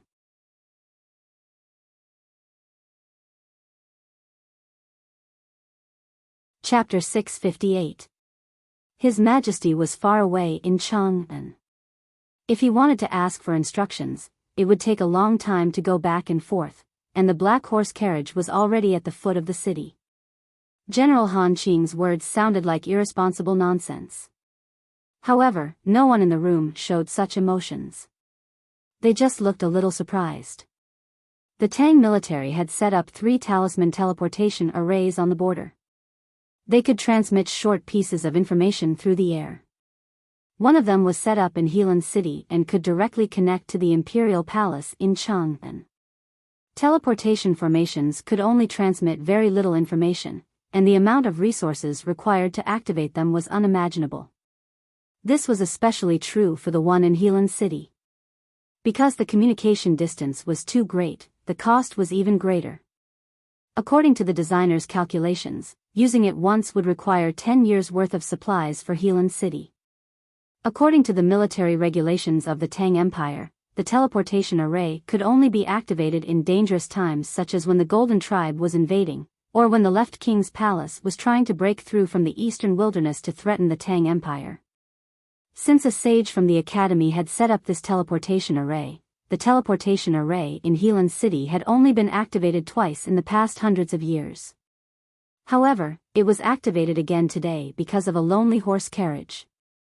It was quiet in the city tower. Other than the sizzling sound of the chi of heaven and earth condensing on the talisman array, no other sound could be heard. General Han Qing and the senior officers stared at the clean surface of the talisman array in silence. They did not know what kind of reply they would see later, and they all became very nervous. After an unknown period of time, a pale yellow light flashed, and a very small piece of paper appeared on the ground. When the Imperial Palace replied, they must have considered the resources needed to use the teleportation array and tried to reduce the weight as much as possible. General Han Qing walked forward and picked up the paper. He saluted with a serious expression and then showed it to everyone. There was no seal on the small paper, and there were 3 clear words written on it. The handwriting was not sloppy and was very serious, but it could not be considered outstanding. The generals could tell at a glance that it was the handwriting of His Majesty. Let him go." After a moment of silence in the city tower, the deputy who strongly suggested to attack earlier frowned and said, "There is no seal, and there is no seal from the military ministry. This paper has no effect." Han Qing glanced at this person and said in a slightly cold voice, "According to the military rules of Helan City, the paper passed by the formation comes from the Imperial Palace. Since it is written by His Majesty himself, it is equivalent to an imperial edict." The deputy general was a little nervous, but he still insisted on his opinion. He said in a low voice, "Ning Ke is a grand cultivator in the knowing destiny state. We can deal with him outside the city, but if we let him in, how many of us will die to suppress him? If something happens to Helan City, who will bear the responsibility?" General Han Qing coldly reprimanded, "The soldiers of our great Tang have the duty to obey military orders. His Majesty's imperial edict is the highest military order. If His Majesty says it's possible, then it's possible. As for the responsibility, it's the responsibility of all the people of the empire." The formation was activated, and the huge wooden plate began to rotate. The ropes rubbed against the tung oil, emitting a subtle sound. The heavy, high, and narrow city gates slowly opened. The black horse carriage drove into Helan City, following the narrow riding path at the bottom of the mountain, heading east. There were steep cliffs on both sides of the road, and dozens of sturdy mountain forts were built between the cliffs. In each fort, there was a small camp. No one knew how many supplies and weapons were stored in them, making people feel fearful just by looking at them. Between Helan City and the cliffs, countless hardwood bows had been pulled taut. Dozens of ballistae kept slowly adjusting their angles, aiming at the black horse carriage. Under the command of the officer, more than 10 catapults tightened their springs, ensuring that once an attack was launched, those huge rocks would be thrown at the same time, burying the horse carriage. If anyone dares to ignore the military order and move first, his head will be chopped off. General Han Qing said with a serious expression. He ordered the deputy general to bring his bodyguards to watch the most powerful ballistae and catapults. Then, under the protection of the shield soldiers, he went to the eastern city wall and looked at the black horse carriage with narrowed eyes. After a while, the deputy general hurried back and whispered a few words into his ear. Han Qing's face suddenly became a little ugly. He did not expect that someone would actually dare to make a move. "Where is he?" General Han Qing asked coldly. The deputy general replied in a low voice, "Deputy General Shao and his bodyguards have been disarmed and locked up. Chop off his head." General Han Qing said expressionlessly. The deputy general's expression changed slightly. He thought that although military orders were like a mountain and could not be taken lightly, it was understandable that Deputy General Shao wanted to kill the daughter of Yama. Moreover, he was a trusted aide of the Empress. General Han Qing knew what he was thinking and said with a frosty expression, "I don't care if he is the Empress's man or the Princess's man. Any soldier who dares to question or oppose His Majesty's order does not have the right to continue living. And he is very clear that if this horse carriage is attacked, many people in Helan City will die today." Thousands of Tang soldiers stood on the walls of Helan City, in the fortifications on the cliffs, and behind the barracks and arrow mounds on the slopes. They looked at the black horse carriage silently and with complicated expressions, as if they were sending it off. The deputy general once again returned to General Han Qing's side. The saber at his waist gave off a faint smell of blood. He followed the general's gaze and looked at the black horse carriage. His mood also became very complicated. From an ordinary soldier in the city of Wei to his current position, how many people have there been since the founding of the Tang Empire? All these years, who in the Northern Army is not proud of him? Who in the Northern military camp does not treat him as a goal and an idol to strive for? General Han Qing looked at the black horse carriage and was very emotional. The deputy general sighed and said, "It's a pity that a beauty is a source of trouble. Heroes will eventually fall for the charms of a beauty. Ning Ke could not have achieved what he has today without the nurturing of His Majesty and the Academy. But in the end, he did not care about the safety of the Tang Empire and the world, and insisted on doing things his own way.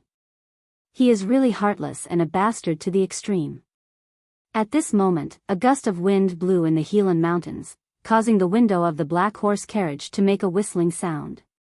The curtain flew up and revealed a girl's face. The girl's face was slightly pale and she looked ordinary. Her short hair was blown into a mess by the wind, and she looked like a ball of wild grass. General Han Qing looked at her and said, "How is this a beauty? How can she be considered a beauty?" The deputy general also saw the girl's face and was a little surprised. After a moment of silence, he said, "It seems that Ning Ke is actually a person who values friendship and righteousness. Although he chose the wrong person, he is still worthy of admiration." General Han Qing said, "To be able to make His Majesty look at her differently, she is naturally extraordinary." As soon as they left the defensive area of the Helan city, Ning Ke let the big black horse speed up. They broke through the snow and crushed the ice along the way, stepping on the cold ground and following the narrow Helan Mountains, running wildly towards the east. The snowy peaks high up in the canyon did not move fast in their field of vision, and the nearby cliffs had already turned into a rapidly receding gray line. One could imagine how shocking the speed of the black horse carriage was now. Sang Sang was a little surprised and did not understand why they suddenly wanted to speed up. Ning Ke saw her expression but did not answer. He silently and focused on driving the horse carriage, pushing the speed to the maximum. Ning Ke needed speed now. Starting from Shubi Lake, the black horse carriage entered the traditional sphere of influence of the Tang Empire. The cultivators and powerhouses of the two sects of Buddhism and Taoism could not chase and kill them like they did before because of various kinds of fear. But no one would give up. God knew how many forces had been watching them and guessing the route of the black horse carriage. The large dark clouds in the sky and the dozens of black crows were constantly reporting their whereabouts to the human world. When the black horse carriage came to Helan City, many people might have already guessed where they were going. Out of the Helan Mountains, they would enter the eastern wilderness and leave the sphere of influence of the Tang Empire. There were countless forces in the wilderness, including the Left King's Palace, the West Hill Divine Palace Coalition Army, the Desolate Man's Tribe, and many powerhouses. Ning Ke did not know who would be waiting for him in the wilderness after passing through this mountain range. Since that was the case, no matter how fast the black horse carriage traveled, it seemed to be meaningless. Then why did he choose this? The dark clouds fell on the silver mask, making it look even darker. Long Qing looked at the thick dark clouds in the sky and covering the earth from the west. The corner of his mouth that was exposed outside the mask slowly rose. He said, "The ending of your story, of course, should be written by me." Then he lowered his head and continued writing. The soft pen tip kept moving on the letter paper.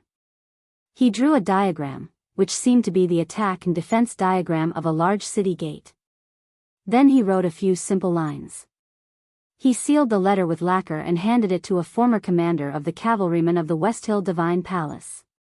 He said calmly, "When you arrive at Capital Cheng, hand this letter to him personally and tell him that if an opportunity arises, we must seize it." The depraved commander accepted the order, jumped on his horse, and galloped towards the south. As a trusted follower of Prince Long Qing, he only knew this secret recently. Thinking of the discussions in the human world in the past, he could not help but feel a little cold. His respect for Prince Long Qing increased. Prince Long Qing looked at the horse riding away and was silent for a long time. He found that he had become unfamiliar with his homeland and could not help but shake his head. His journey was in the realm of light and darkness, how could it be in the mortal world? He walked slowly to the edge of the cliff and looked at the exit of the mountain, which was about 100 feet wide. His expression gradually calmed down. Behind him, there were more than 10 powerhouses at the peak of the see-through state and 2 ordinary-looking old men in ordinary clothes. On the wilderness not far away, there were also 3,000 cavalrymen of the Left King's Palace. Using so many people to write the ending of the story for the black horse carriage, Prince Long Qing felt that he had already shown enough respect to the 2 people in the horse carriage. The dark clouds in the sky had passed over the towering snow-capped peak and went deep into the center of the wilderness.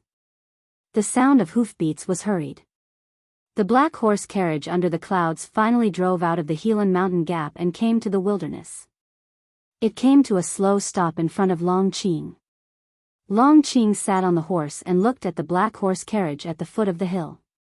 He reached out and took off the silver mask on his face, revealing his burned cheeks. He smiled slightly and looked particularly ferocious. Also, try to finish the next chapter before 1 o'clock. To be continued. If you like this work, please come to Chidian.com to vote for me. Your support is my biggest motivation. You're tuning into the Biyao's Wuxia Chronicles YouTube channel. Don't forget to subscribe and join us on this journey to catch the most captivating stories.